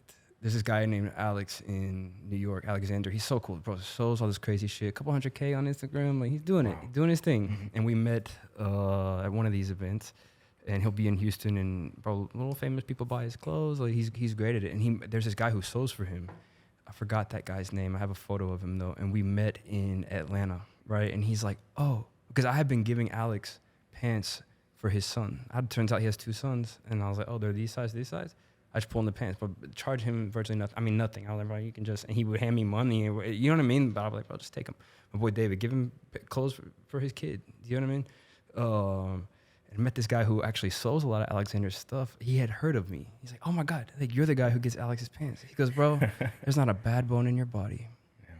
I had never met this guy. And he's going on and on to me about me. Right. Never met him. And like that is crazy. Like what? That is crazy. I just try to show love to people. Like, you know what I mean? Like God loves us. I gotta try to like show that. And it's hard to do that, but I think it's necessary. And no one's perfect. You know what I mean? Like we all have our isms and things, but I do try to just be good to folks because you do get what you put, and so you might as well help them out instead of, there's a lot of hustlers in this game, bro. There's a lot of like, there could be bad blood at times or just different drama and things, and I try to just avoid that and just be cool, like rise above things and keep it 100 with people, like I think people really respond to that realness and the genuineness of just trying to help them out. And really get them the fuck out the mall. It's like, if you could just like get out of the mall, that'd be great. So wow. Well, that's going to be what brings you straight to the top, man. And you're on a journey right now, and I feel like you're just now starting. I mean, you've been doing this for a hot minute now. Actually, did you tell me how long you've been doing it? I mean, pretty much your whole life, really. It's hard to remember, but I think. Is it 2024? It's 24, yeah. So I moved to Houston. It's probably like 5 or 6 years now, I'd say. But I was teaching Spanish at the time. It was kind of like a hobby. I started it as a hobby. So full time only 2 or 3 years, I think. Full time maybe 3 years in April. Right. Yeah. Wow. So to me, it almost feels like 3 years, even though it's been longer. Right. You know what I mean? And you're right. I have been kind of preparing for it my whole life on some level, just with things that have formed me. But thank you. Also, a good friend of mine told me, she's like, you're on an upward trajectory, Dustin. Yeah. And it's just, and so that's. I can't wait to see where we go from here, because thank you. Because 3 years, man, that's minute in a sense of the rest of your life, I'm very, very excited that you came here today to do this podcast, and I now know more about what you do. Yeah, all the things. Yes. And it's really nice, and honestly, I definitely am going to be scheduling an appointment because I need all the help I could get. Yeah. And you know what? I didn't realize how fun that was for people, and I mean I love it, but their response, like a lot of them were just friends and things, clients. I mean, who came through and they're like, bro, this is different. The Archive Dreams guy, Hector is his name. He came through too, brought his little brothers who needed pants and other things, and I got him right. And he's like, bro, Gucci, Fendi, Prada doesn't do this. Like Rick Owens does not do this. Balenciaga does not do this. Like you go there and shop what they have already, and that's it. But you create an experience for people that is personalized to them. They come and shop what you've chosen for them. They're like, bro, top brands don't even do that. That's nuts.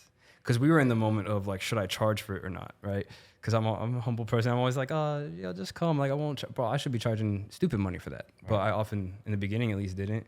Now I have a deposit structure, so people would kind of keep their appointment. Because I think at times, if they didn't pay a deposit, they would maybe not keep that. But I've already done the work of sourcing. Right. I've done hours of work of sourcing for you, and if you don't come, it's like, Right. And part of the deposit goes towards the purchase, which I think is fair, right? It is fair. Yeah.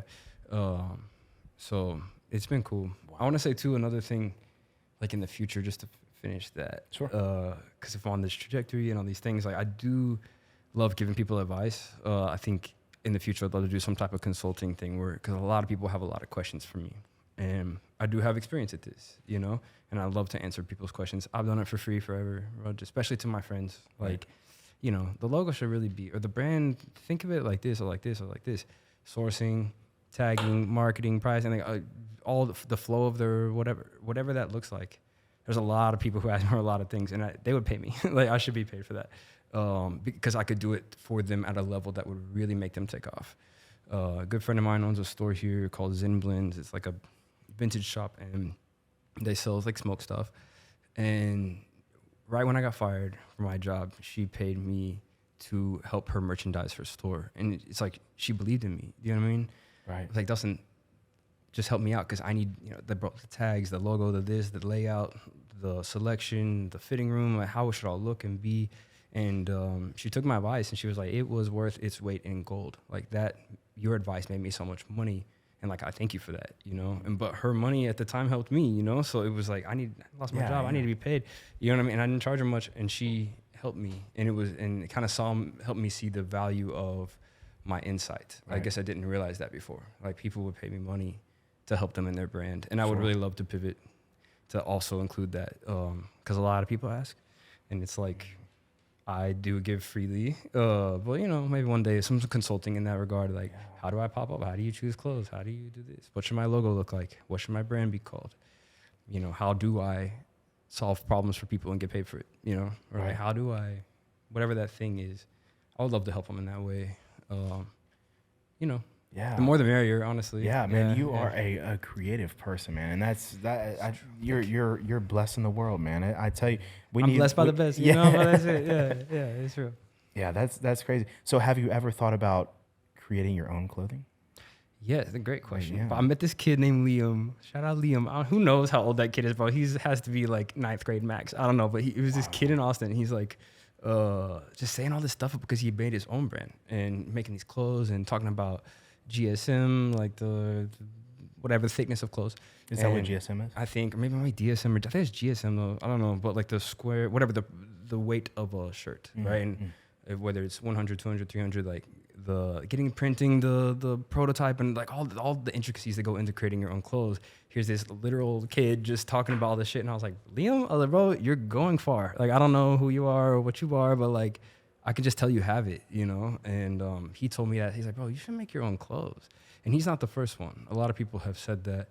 And from the jump, I've done it before, but I would start with a vintage textile and maybe alter it. I've done it a lot. Like just cut this and change that, you know? But it's the sewing that's kind of hard for me, the actual merging of two things together to create this garment, which you really need to, I mean, you have to sew to be able to do this. Right. And I can pull a needle and thread fine, but some things take a sewing machine. And like I said, my family's coming this week. Nanny's going to show me more about the sewing machine and kind of like how to get that up and going and right. Because I have a big desire to create clothes and I really want to do it from vintage textiles. I think that'd be cool. A lot of people use new textiles. And I was asking him about that. Like, bro, how do you know the cotton? Like, how do you know where you got it from that it's good before you touch it? Because to me, that matters. Like, you know, I also have a lot of friends who sew. We're all lucky that the one of one kind of movement is a big deal right now in fashion. Like the guy Alex, there's different people who are sewing stuff and people are paying them a lot of money just to have one of one, right? No one else has that garment. I would love to do that because it further supports my vision of like sustainable style, right? Like just getting, like having style, like looking great and getting out of the mall. And turns out I made that. Turns out he made that and no one else has it. And using vintage textiles that are already created. When I don't have to go to the factory to get the cotton or whatever, you know, like I've thrifted these things, found these things wherever, and I want to use them to sew. That's a huge wave right now. A lot of people are doing it. So I would love, you know, to get in on that just because I have ideas and I want to make them happen, you know? So are you drawing these on your pad and things like that? I've drawn out some clothes. That's for sure. Yeah. I think you know, the drawing is like a commitment of the idea to paper, but the idea's been in my mind for a long time. So I would say I have more ideas in my mind than I've actually committed to paper when it comes to clothing, because I'm a very visual person, just kind of stare into space and like see it. I don't know, but you know, I have a lot of ideas that haven't necessarily committed to paper, but of, you know, visions I want to execute. So a lot of people say, bro, you should, why not make your own clothes? And I would love to make a little something, some essentials line, that's just something cool. Maybe it has my tag in it. It's kind of cool when you get to the point where you make your own clothes, you can put your own tag in it. That would be kind of nice. I mean, I have dreams like that. You know, I've envisioned that being a product selection on my page. I think it'd just be cool. And made sustainably, like made to fit, made to be cool. I don't know. Man, yeah, that's amazing. Just by chatting with you today, I know you're gonna be great, man. I'm serious. I'm on your side, and I'm hoping for the absolute best. And with everything that you're moving towards, man, you just keep on doing what you're doing, and it's gonna be great, man. It's you know what? I can't not. Yeah. Like, I don't know how not to. Yeah. I really don't. Like, it's just not in my, I can't stop. So that's the only option is just to keep going. So thank you for that encouragement, because I feel very convicted, very led just to keep on, you know? And it's hard, bro. This is the hardest thing I've ever done. And I'm not complaining in a, man, like, woe is me type of, nah, but just so that people know. I think I make it look easy, or people say that it looks easy, but it truly, it takes all of me. So I'm just, you know, it's like I'm becoming a better man. And, you know, when you get better at the things that you do and better in your business, you have to grow as well. And so I'm in that growth phase of like, okay, I need to quit my bullshit in this way and start doing this. Exactly. And so I'm really trying to do that. So I appreciate that. Good leadership definitely is, you know, personal leadership as far as just like your mind, you know, it's very crucial, you know, when you're trying to progress and man, I'm excited for you. I really am. I can't wait until just from chatting today. I can't wait till I could go to your website and get one of your unique pieces, like have V1 tag, man. That would be crazy. That would be crazy. I probably spoke too soon. It's not quite in the works yet, but it's gonna come. You got to speak it for it to be. Speak it into existence, right? Yeah. So that's just how it goes, man. Thank you for that. I do feel as if this is my purpose. It's like, bro, I could die tomorrow, and I might die tomorrow. I don't know, but this is what I'm here to do. Like, I get it now. You know what I mean? I used to think it was this. No. It's like, this is what I'm here to do. Help people in these ways and be a light, you know, and like really show God's light. It's not me, but like, you know, just show them love and stuff. And so I do feel very led to do, like, I have to continue because this is why I'm here. And once you understand that this is why you're here, it's like nothing else matters, you know? Like the bullshit people, because people have a lot of shit to say too. Oh, I of course. I don't know what that is, and I don't listen to them because it's like, I can't. Like, if you're not minding your business, what is it? If you're minding everyone else's business, who's minding your own, you know? Right. So I'm trying to mind my own business. And just because I do feel very led to, very convicted just to like continue. And I get it now. This is why I'm here. It's like, okay. That's a liberating idea, bro. Yeah, this podcast might be why you're here. Honestly. And maybe the MD Anderson, the research you're doing is nice and the things, you know, and you love it and too, but you just spoke earlier, it's like not my passion, you know, and I feel like this at least is my passion. Like I will stay up all night or drive across the country, barely sleep on the road. I mean, whatever it is, just to chase my dream. And it's like, it takes that dedication to do it, you know? That's powerful. Yeah, man, I'm I think a month into this now. And this is podcast number 13. Nice. And on the 13th. I know, isn't that crazy? Right. And let me just say, there's no stopping me. Like, I think I'm in the same boat. You know, I'm in an early stage, but I really love it. I love talking to people. I love seeing what everybody's doing and how they're doing it, and to kind of getting into their thought process on why they do what they do. You have good questions too. Well, I asked you for the question. I just wanted to know. Yeah. And then I didn't even look at them all. I read through like the first 5, 6, 7, 10, and I was like, okay, these are great. Like I'm already knowing I want to do this. Yeah. I think honestly, that's so important. The questions matter. Yeah, the questions do matter. I had the questions pulled up here, but honestly, we didn't even run off any of them. I mean, we just kind of natural. And I think that this has been really smooth. But you know, life is crazy, man. Life is so crazy. Unpredictable. And it's crazy in a sense that, you know, you look at where you are, even right to this day, you know, and not just you and not just me, but anybody. And so many things had to happen for this time to lead up to this moment right now. Amen. And that is, it's so powerful, you know. It's crazy how it all works out. It really is crazy. Yeah. And I would say things that you think were supposed to work out that did not, like doors that were closed. Yes. Can often be a blessing. And people don't, for example, being fired from my job. I had a Austin pop-up that weekend, and I made my paycheck. I had lost my job for 3 weeks at that point. I got paid pretty much what I would have gotten paid for that time, you know? Not quite, but it was like close, and it was like, you know what? I can do this. Like, I can do this. Even when faced with adversity, faced with a closed door, like, fuck. Mom's like, how'd you let this happen? And I'm like, it wasn't really me. Like, blah, blah, blah. But, you know, whatever. I was like, this is what I'm supposed to do. And here's the proof of that, right? Just sticking to it and kind of going on, even in the face of adversity or in the face of no's. Like, that's a big deal. Like, when people tell you no, sometimes it's for a reason, or sometimes that's not the one. Like, that, the idea will still come through, but that wasn't the path, you know? And so, yeah. Life is so crazy. It really is. Yeah. But it's beautiful. It's Oh so my beautiful, God. yeah. Like, yeah, It's just people, bro. beautifully crazy. Yeah. And I love beauty. I think people are often attracted to my brand at pop-ups or just different things because it just looks beautiful, right? Yeah. And that I love beautiful things. Life has a lot of beauty in it if you look for it. So even in the ugly, you know. certainly in the ugly. I quite like the ugly a little more. I don't know if you know, but bro, top models are kind of ugly. Like some of them are like a little weird. And I don't mean in a mean way. Yeah, like They're Kate unique, Moss, yeah. she's a little weird to look at, and in a good way. Like in Bella Hadid. Man, I love Gigi, don't get me wrong, but like Bella's like a little weirder, bro. Like a kind of an alien or some shit. You know what I mean? And that's what makes her unique. That's what makes them special. Yeah. And so there is beauty in, like that. The thing that we see as odd or something that we see as off is actually the beautiful thing about it.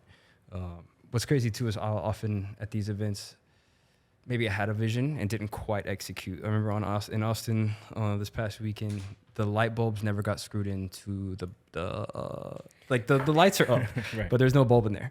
Or maybe one bulb had a bulb, another one didn't, and they weren't even turned on. And I'm tripping like, the lights aren't on. But everyone all day long went on. No one once mentioned that there's a light hanging without a light bulb in it. They didn't even know. Yeah.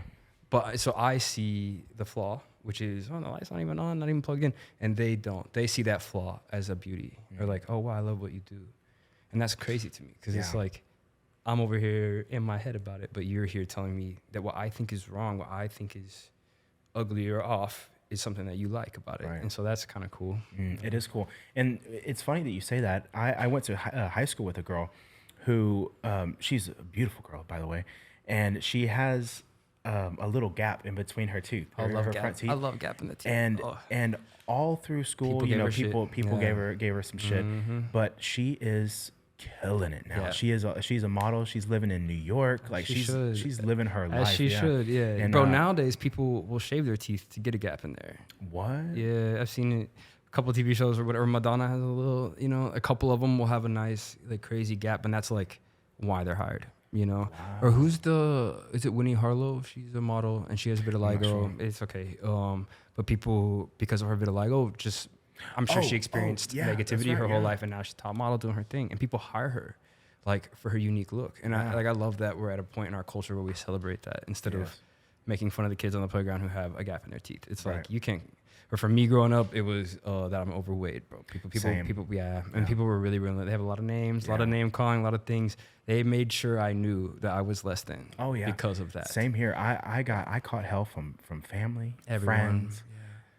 It was teachers. And it tears you up, teachers too. Oh man, I could go on about that. But the world can be vicious as well. I think that's honestly, you asked how I got started in all this, and that's probably a more accurate answer. Is that it was really dressing myself. It's like I wanted to dress myself in a way that I felt comfortable, in a way that to me minimized the flaws that people have made me aware of my whole life, but maybe I wasn't wearing what fit me right, or I wasn't addressing the silhouette of my body enough that would be flattering. You know what I mean? So I think it's like why I do what I do in the first place was just help me feel good in what I wear and have it like express myself to the world in a way that feels genuine to me, but also looks nice. It looks good and it fits me, fits my body.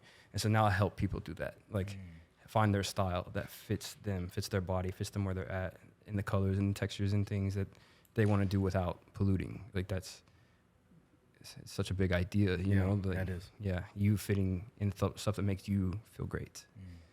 And if it needs to be 2X, okay. If it needs to be 3X, all right. If it needs to be XL, okay. But not really giving a fuck about that. Right. Because people trip on the number a lot. Well, this is L, and it's not gonna fit me, and that girl's like a medium, or whatever. I'm like, bro, just put it on. You might just love it. Right. So yeah. Yeah. Do you think that they should change the like the sizing of things? I don't know. You know what?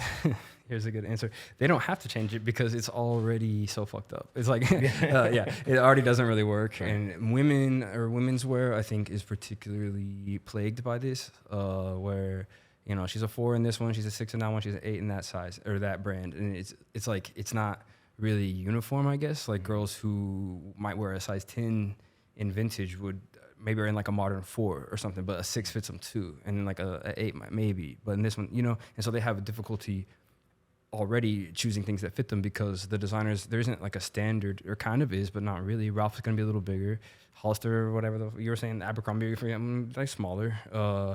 You know, Japanese brand, Mihara Yasuhiro, but these are the biggest shoes he makes. 45, you don't make any bigger. And I'm just a 12, not like I'm that big, but certain designers are gonna just make small things. And so maybe it would be helpful for there to be some new situation, but to me, the secret code of all of that is the measurement. So you figure out, and I love helping, I bring a couple measuring tapes to every pop-up. And this one guy in Denver, or what was it, Atlanta, he was like, oh, I want to buy a piece from you. And I was like, all right, bro, what size are you? He didn't know, you know? And so I got out the measuring tape, measured him, and he kind of joked. It was a bit disparaging, but I don't know if he meant it like that, but he's like, oh, haha, getting all official with it. And I'm like, you could call it that, but like, I just want to get you in the piece that's going to fit you. Right. He doesn't look like a 36. You would never think but guess what the man measures? 36. So guess what's going to fit him? 36. How do I know the measurement? Yeah. Then I can measure the pant. And so I think that's one tool, like measuring of things and measuring your own body. Once you know your pit to pit, bro, like this distance around here, what fits your chest well, what fits your shoulder, what length of things that you like, the distance from the top of your shoulder to where you want it to hit your torso, like right at the belt, there's a little under, like where is that? Once you know those measurements, it's like that really opens you up to, you can measure the pant in the store and like, all right, this is gonna be too small, I should find another one. It's like a secret code, I think that, and honestly, what made me drag my feet a bit about making a website was like, damn, people can't put it on. They can't try it on and make sure that it's right for them. Because if it's off at all, I'll let them know, like, this one's probably not, like, baby girl, your ass isn't fitting in this one, you know what I mean? And it's okay if the ass don't fit, but maybe we'll find another one where everything fits, you know? And so how do you battle that? Are you going to have the measurements? Certainly, yes, yeah, it's a big deal. And I kind of want to include like a measurement guide, but I don't know. I mean, why not, right? Yeah, you should do like a measurement guide and then like helpful. Maybe like a quick tutorial on how to read this measurement guide. Yeah, you know, like how to do it. Of you just kind of doing the That's full, a good idea. like I'll measure me, yeah. so maybe they can measure them. Yeah. Or show them how, like, a lot of people don't know the pit, bro, the pit to pit, you know, this little T right here and this little T right here, that's called the pit to pit measurement. And so if you get the pit to pit and you know yours, I like 24, I like 25, 26 is loose, I love it. 23, not going. Too tight on my chest and it makes me feel uncomfortable. So I like at least 24. And if I find a T I really like, I can kind of see it at this point, see the measurement, but I do love to just measure it out. Oh, 24 and a half? Okay, cool. I know now this is a candidate for me because it's measuring in the pit to pit like I like. Then I'll get the length. It's a big deal. A lot of them are long. I don't want 31. You know, I want like 28 and a half on the length. I'll do 27 and a half. I'll do 28, but 29's like, it's getting to the point where I know this t-shirt is going to be too long for me just by the measurement. Right. And I think helping people unlock that kind of secret code. It's not a code or it's not a secret. It's just people don't really know how to do that or don't know that that's the way. There's a science. Yeah, maybe math. Some math science. Yeah. Man, people don't like math and science. So, you know, it's hard work too. Yeah, but it is. I would love to help people figure out how to do that. So that way things are fitting them like they know. You know, like, And I also like to cut stuff. Like I'll help crop a lot of stuff. You asked about customs. I talked about cutting stuff and I already do alter a lot of like blank shirts. People are into blanks a lot. They just want like a tee with nothing on them, but sometimes they're too long. For Alyssa, for example, my photographer friend, got a couple blanks. We sat there in the studio. She tried every single one of them on. I cut every single one like it's supposed to be right at the length she wanted it because each one was a little different. And now she has a custom collection of blank tees that she loves that fit her like a glove because I got them to fit her by cutting them, measuring, and making them right, you know? Right. Wow. So can people bring their current wardrobe to you and you kind of like, I mean, is that like an appointment thing or? What do you mean? Like bring their current wardrobe? Like if they were to bring like, I don't know, like 30 pieces, 40 pieces of what they have in their closet and you like pull through them and see if there's any adjustments or. I would consider that. I met a lady in Denver who that's what she does. She shops for people and helps them transform their closet. It starts with their closet though. I love that. A lot of people who do styling is like, what can we buy? What can we add? And she's like, what do you already have? You know, that's kind of starting there. And then I would probably, I don't know, but I mean, I'm so picky. So I know, yeah. I would probably ask you to donate some of those, or especially if they're a toxic material. Like if it's polyester or some shit, you might just consider getting rid of it because donate it. Don't like put it in the landfill, but donate it to someone who can use it, you know? Or maybe cut that and resew it into fabric. I do a lot. I've kept every scrap and I give them to my friends to resew, or I'll resew them into something. But just that idea of kind of purging what doesn't fit you, maybe that you don't really love, or if it can be altered all day. If we just need to cut it, let's do it, you know? Yeah, I think that could be another service maybe I might add one day. But I met a lady whose job it was to do that. And she'll FaceTime with them, and she'll shop with them and go to the fitting room with them and make them feel comfortable and kind of understand. Ironically, she herself wasn't super well dressed, but I was like, you know, I'm sure she helps people. She's a sweetheart though, and so yeah, maybe for someone like you, bro, I would do that. Jared, I would do that for you. Haven't been encouraging people to bring me the wardrobe, but a lot of people speak in the percentage of what their closet is from me, and they kind of love that. Like, bro, like half my closet is from you now, and it's like that's an achievement, you know, because we had to work really hard to get enough pieces that you love and that fit you great. Right. And a lot of my clients and people will be kind of odd, quote unquote, odd sizing. Like they're Angel, love him to death. I mean, 30 in the waist, but he needs maybe like 28, 29 in the length. It's like, that's rare. That's hard to do. But I've put Angel on a lot of pants because it's like, I love him. I'll support him and help him in that mission of like, let me dress myself cool in a way that fits me, you know? Right. Like my, I don't know if it's slogan or tagline or whatever, but it says on every tag, it says sustainable style. And this guy at an interview in Houston last year asked me, he's like, so what do you do, bro? And I was like, honestly, man, I sell style. You know what I mean? Like, I will help you figure that out. And I think the measurements and how things fit you is kind of fundamental. That, yeah. And knowing that, right? Yeah. Other girl, what's her name? Lauren, sweetheart, works at Trader Joe's. And she came to a styling. Love Trader Joe's. Yeah. They're sweet people. She came to a styling appointment and she could never find pants that fit her, and found a couple things, but she cried in the end. She's like, I've never found, like, people don't have pants that fit me. She has a bit of a shorter inseam on the thing. It's like, okay, cool. I'll pull these pants that fit your waist and have a shorter inseam for you, Lauren, because that's what you need. With a girl in Denver, 23.5-inch waist, I found 23.5 vintage black Levi's, bro. Wow. And she shows up crying. She was like, oh my God, like no one ever has my size. And I was like, well, I didn't know if I was going to meet her, but here you are. You know, I was like, I knew that 23.5 girls out there, small people have trouble too, you know? Yeah. And so, yeah. Wow. Man, that's amazing. I love that you love this, you know, it's so nice. It's so refreshing. Yes. And, you know, I speak, you know, like I said, this is my 13th podcast, and each guest that I've had loves what they do, and I love Beautiful. It. Yeah, I love it so much. Good. And you love what you do too. I do. You love I this do. shit. I love it. I love it. You told me earlier, talking to people and getting their stories. I could stay on here all day. Yeah. I could probably talk about this all day. So yeah. Man, it's amazing. So I guess to kind of veer off slightly a little bit, you know, you were telling me about this. You tell me you worked at a coffee shop and things like that. So are you a big fan of coffee? I do like coffee. Yeah. Do you have any favorite spots in Houston? Catalina. Dude, I love Catalina. I love Catalina. Bro. Lately too, I'll go over there, and sometimes because there's a thrift store over there.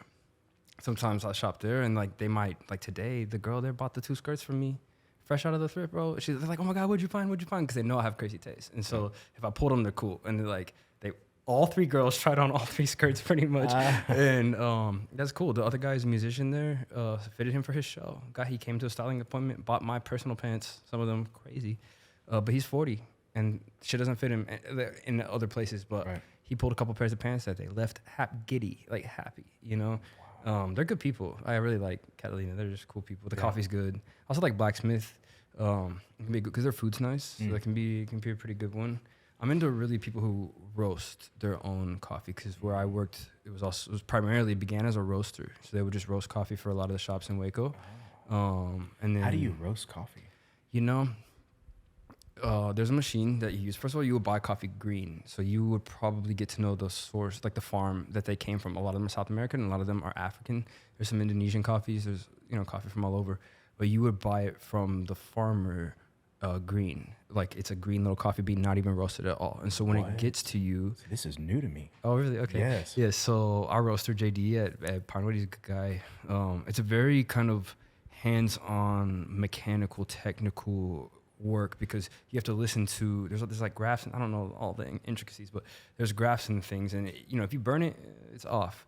And you don't want to under roast it either. So you wait for what's called the first crack. So it's like when all of these beans have gone from green to like puffing up a bit to be brown, to be toasted, roasted, right? And there's a crack that you hear.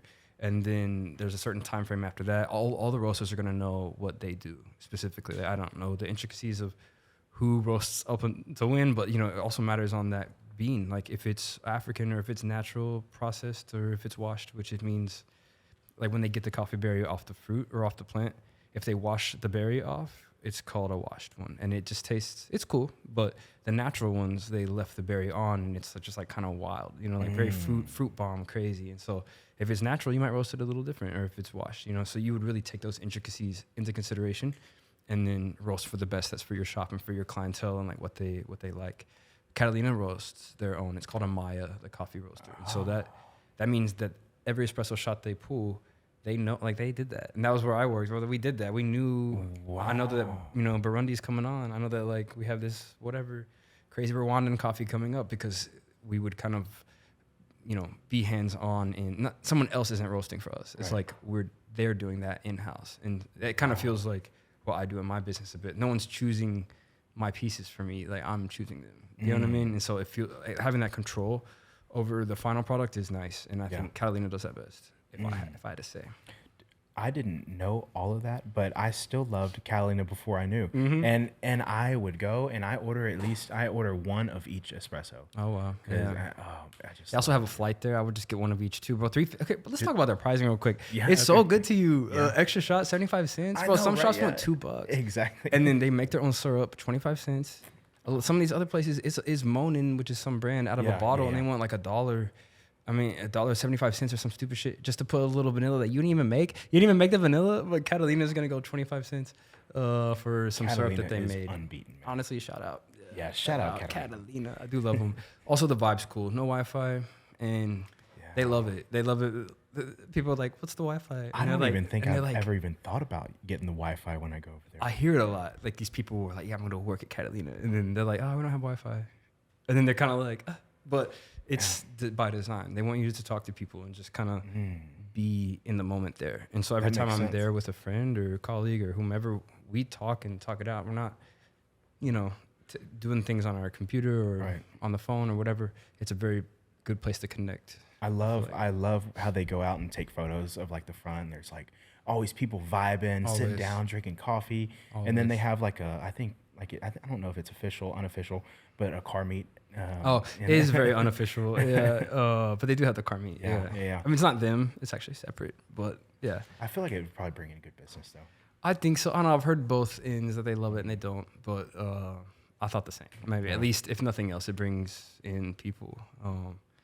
But honestly, I don't think they even need any help bringing in they people. Probably don't, bro. There's a line out the door every time. There is a line out the door every time. But it's quick too. Did you notice that? Oh my god, it's so quick, bro. So it's fast, like you're at the back of the line. 10 minutes later, you might have your coffee already, and that's pretty good. Like in hand, yeah. I told them to. They're a well-oiled machine. Yes. It's crazy to watch, but it's like they help each other there, and it's a team. And there's four of them behind, and they get it done, and that's cool to me. Like I love people who love what they do, and they remember me, remember my order, know my name. Like I love That's that. awesome. I love that. Dude, my friend Nick, it's the same way. Nick had bought tickets last Thursday because last Thursday is when the storm hit. But last Thursday we were supposed to go to their concert. Homeboy. Yeah. His name is Aaron. I believe so. Yeah. And so we were going to go check that out, but then the weather got all crazy. Speaking of, dude, we weren't able to make it. Yeah. Oh, yeah. How did you hold up during the storm? I mean, we were good, thank God, but I had ordered food right before. Bro, okay, it caught me by. Did you know the tornado was coming? I don't know. That day, I just didn't know that was gonna happen. It sent a notification on my phone like 15 minutes before it happened. See, so and I had ordered like, take shelter, and I'm like, oh my God. Yeah, no, same. It was like get inside immediately, and I'd ordered a grilled cheese from this grilled cheese spot that I had never been, but all I do is grilled cheese. I love grilled cheese. I was like, I'm gonna, instead of going where I always go, I was like, I'll venture out, And so 5 minutes later, the storm hits, and I was like, shit, it'll blow over. Then I start looking at the weather apps, and I'm like, oh, this is a serious one. They're like, bro, there's an active tornado. And the wind was ferocious at my house. Like, it was yeah. crazy. And the power went out for a bit, but Yeah. like luckily we got restored, which Same, is yeah. thankful for that, because a lot of people are still without power. Still people without power. Which is really tough in the heat, and just like I feel for them, you know. Yeah. Like that spot I volunteer, that next day was Friday, and we were supposed to build a ramp for this elderly man, Alberto, bless him, his sweetheart, and we ended up doing it, you know. But they were like, "Damn, we thought y'all were gonna cancel for the storm," but they had said in the text message, like, "Man, these people need this now more than ever," you know. Yeah. This old man is wheelchair bound, had a stroke, in his house forever, and when the storm came, his children were saying, like, they were scared and kind of wanted to leave, but didn't really know what to do. Yeah. But he's confined to his house, you know, and they're still without power. And so, like, there's a lot of people like still kind of dealing with that, even though I didn't get the worst of it. Like, certainly feel for those people, because Yeah, absolutely. like, what? Yeah. Caught us by surprise. Yeah, it did. I know. I had a guest coming on that day, and we ended up, obviously we had to reschedule and whatever. But I look out of the window here, and Crazy. I see like stop signs like ripped out of the ground, like flying in the like 10, 15 foot in the air. I mean, it was scary. It was ferocious. Yeah, it was scary. So yeah, I'm glad that you made it through, and I'm glad that you guys got that ramp set up, man. Yeah, honestly, that was so Yeah, beautiful. That was very honestly, rewarding. yeah. Man, they had a chicken at their house of course, they don't speak English. So the couple does not speak English. And their children do, who are like older, you know, maybe like my parents' age. And the people who volunteer with me also, they're all like just older people. A lot of them I don't think any of them speak Spanish. And so the only way I know anything about them and their lives was because I was speaking Spanish to them, right? And the old lady's name is Hortensia. And they have all these dogs and one chicken, a baby one, like a little baby chicken. Oh my god! But it's a grown adult, and it's black and crazy. And she was like, you know, she was just flying around one day, and I was like, what? And she's like, ¿Qué será? Like, well, what could that even be up there? And then she said the chicken landed on her shoulder, bro, and just she's like, and she's been living here ever since. Best friends with the dogs, lays 3 eggs a week, and like they just live their lives. You know what I mean? Oh my god! I would never know that if I didn't speak Spanish to her. And bro, the sweetest thing at the end, she looked at me holding my hand. She's like, she said in Spanish, like, when are we gonna see each other again? We had met that day. Oh my god! You know, and I was like, I don't know when we're gonna see each other again. Like, I don't know, but you know, hopefully soon, and blah blah blah. It really made a difference to them, which is cool. Dude, that makes me feel like I'm missing out, man. I wish I could speak Spanish so bad. I want to speak Spanish. And What's your level of like? very low. It's very low. Yeah, I know. It's a gift that I yeah. have. That like I don't. Skill too. Do you know what I mean? It took a lot of years. I have a master's degree in Spanish linguistics. Like, I used to teach Spanish. We didn't even talk about that. I used to teach Spanish for a while. Wow. It was good. I mean, I loved helping people figure out something that to them is difficult, Spanish, but to me makes a lot of sense. It's like, it's very rhythmic and logical. English is the hard one. Like, English has kind of ruined your mind, honestly. And Spanish makes a lot of sense. And so helping students see that it was cool. They're like, damn, I never learned so much Spanish than in your class. Because I'm a native English speaker, I'm fluent. So I would help them figure out that path of like, all right, how do I get from my English mind to being fluent in Spanish? Right. I will tell you too, immersion would help. If you could just travel, you know what I mean? Monterrey, or go somewhere, I don't know. Yeah. But that would help because you have no choice. Like I told you, nothing happens in Spain in English. Not a thing. So guess what that meant? My Spanish got really good. Yeah. I learned a lot of words that I didn't know. Like, and then, how do I know that? Because, you know, that's all they speak there. So I had no choice. If I wanted to eat, it was happening in Spanish, you know? So I learned quick what to say. I think same for you. When you don't have to, when you're not like forced to because you can rely on English, you know, you're a little less inclined. But when it's like, shit, you know, if I want this coffee right now in Mexico City, I'm going to have to say un café por favor, or whatever, you know? Like, you're going to have to crank it out. Right, yeah. And also lose the fear of being wrong. That was something I would really try to instill in my students. Like, it's okay to be wrong. And a lot of them who, we called them heritage speakers. It means like their family is probably Hispanic. It's a very common phenomenon where it's like your family's Hispanic and you probably understand every word in Spanish, but you don't really speak it. And a lot of it was like instilled, there was a fear instilled in them by their parents of being wrong. Like one student of mine, Francisco, loved him to death, but his mother would like just berate him constantly when his Spanish was a little off. And so therefore he was afraid to be wrong.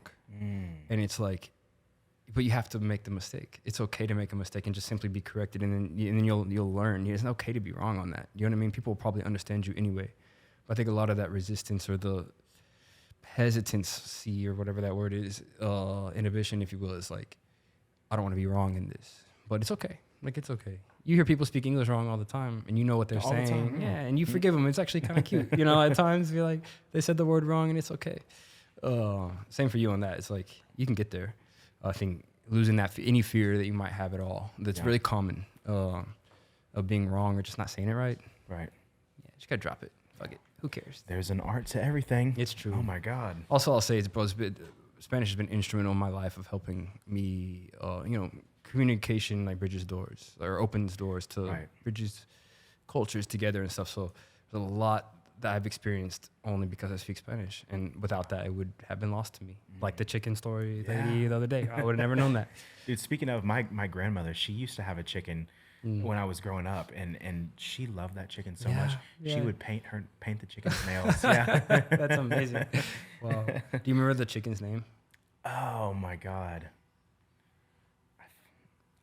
No, I don't. Yeah. I don't. But it was a cute name. I'm sure it was. This chicken I can't remember her name either, but she had a cute name. Yeah. And this lady loved her. Like, that's her friend. Yeah. And the chicken loved the dogs. They're best friends. Isn't that like crazy, they sleep in man? the same little, and they like talk, they touch each other. You know what I mean? And the dog just kept looking at the chicken, like, "Are you good?" You know, and the chicken would be like, "Yeah, I'm good." You know, that's cool. It's special.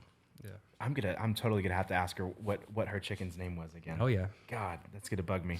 But man, yeah, it's amazing. And making connections, especially in your current line of work, is so important. You know, and obviously you've been doing it right. You know, and Thank you. And everybody supports you and loves what you're doing and loves the products that you provide. You know, because it's with integrity, you know, so it means a lot that when they respond to it like that, because I'm just being real, and like that love that they give me is real. So it's so cool. Like I often tell people, bro, like I will never get used to that. I will never get used to that. Like it geeks me every time. Yeah, actually, and it helps me love it more, you know, because it is hard work. Yeah. Like it's hard. Like I told you, it's the hardest thing. But that love which is just genuine, keeps me going for real. Well, sir, you are doing some amazing things. Bro, thank you, Jerry. We just ran over 2 hours, and I mean, this is good. I mean, this is shout out to this being the longest podcast that we've done. Yeah, makes sense. I mean, I dove into it. I mean, I feel like we just kind of flew by, and it was like 30 did minutes. Yeah. Sure. But man, you're doing some amazing things, and thank you. And like I said, I'm very excited to see where you move in the future because you, sir, are going places. You know, you're doing some great stuff. Thank you. Where can people find you at? So yeah, on a couple places. On Instagram, we're at vintageware.co. It's V1NTAGEWARE.co. That's a good home base. Soon, you can already go to the website now, www.v1.wtf. You can go ahead and put your email and stuff. Kind of get keep updates and stuff. But that will be open in the coming weeks. We're still still designing it in the design phase, but it's coming. So yeah, those probably be the best 2 places. Like I'm on TikTok. I don't post enough. I don't know, but it's VintageWare on TikTok. V1NTAGEWARE. So that's for now. That's where it can be found. Perfect. You can book styling appointments on there. Okay. All the things. Or just DM me. me. I'm gonna be booking because I'm gonna save up a little cash so I have some money to drop and just let me know how that works. If you just let me know your preferences, kind of like I'm looking for these kind of colors. I'm looking for pants like this, like that, and I'll just be shopping. I'll spend a couple weeks. Okay. I already pulled, of course, from my inventory because I have stuff that fits you now. But if there's something I were to not have, I would really want you to. I want people to have what they want. Everyone just wants what they want. Right. So I'll just give it to you. Yeah, I mean, to help you find that. Cool. What is the deposit? So I've been doing $100, $100 deposit, bro, yeah, and then it's low actually, and then $50 goes towards your purchase, which is like criminal. That's criminal. You know what I mean? But that might change at some point. But for now, it felt fair. Like I didn't want to tax people too crazy, but me making $50, I mean that's like hours of my life. At least 5-10 hours. But typically like a 2-hour appointment or something like that. It tends to be. I don't put a time frame because it can take longer, and if it takes more time, it's all the same. Like, I don't ask for more money. I mean, I just, that deposit really, bro, I didn't even want to do it. I was so conflicted to do that because I didn't want to be perceived as being unfair or something. But that's when Hector, that guy, was like, bro, pay yourself for your time because this is tremendous. Like, Gucci fitting Prada, not doing this. Like, no one's doing this. Yeah. And then it's just like that they buy the pieces. And then I liked the idea of half the deposit going towards your final purchase because, like, the goal is to get you in clothes that you want. That's why you're coming to me one-on-one. And so every single time people left with a bunch of stuff that fits them and love them, and I'm fair to them on the price, and it all works out. And so it's been really cool. It is cool, man. You're on a really cool journey, man. And I love that you're living through this artful side of you. You know, it's like it's very, very artistic, you know, and yeah, not before too long, you're going to be one of the greats, man. I already can tell, man. You know what's crazy? I'm gonna tell you something. These kids treat me like that already. Yeah, it's weird. Like, and I guess I must. I don't know. I don't like to call myself that, you know. But they'll be like, "But this guy's OG. He's the fucking best at this. Like, he's crazy. He's this. He's." I've heard it. I know. Yeah. It's weird because I'm just doing me, like just doing what I love, and I love how people respond to it. It lets me know I'm doing something right, you know, and that what's the word? It confirms that purpose that I feel, right? It's a confirmation of like, you know, you are doing what you're designed to do, you know, or what you're at least meant to do for now, you know, and doing it with integrity and all that. But it's kind of rare. There's a lot of people in this game who just try to tear people down or like be weird or shady or whatever. But that doesn't get you long, but doesn't get you far. You know what I mean? Like integrity and honesty and like genuinely helping people that's what gets far. That's what people remember. And so that's what I try to focus on, you know? Just help you express you, not in Zara, you know, like not in H&M or whatever. But yeah, we're gonna get it. I'm gonna get you right at the. Yeah, at man. the shop, I already know. I have full faith, man. Oh yeah. Well, thank you for doing this, man. And it's been a great time chatting with you and kind of getting insight on what it is that you do and what it is that you do is really awesome. Thank you. So, thank you, Jared. So keep it up thank you for having us. And thank you for this. Thank you, man. Yeah, means the world. All right.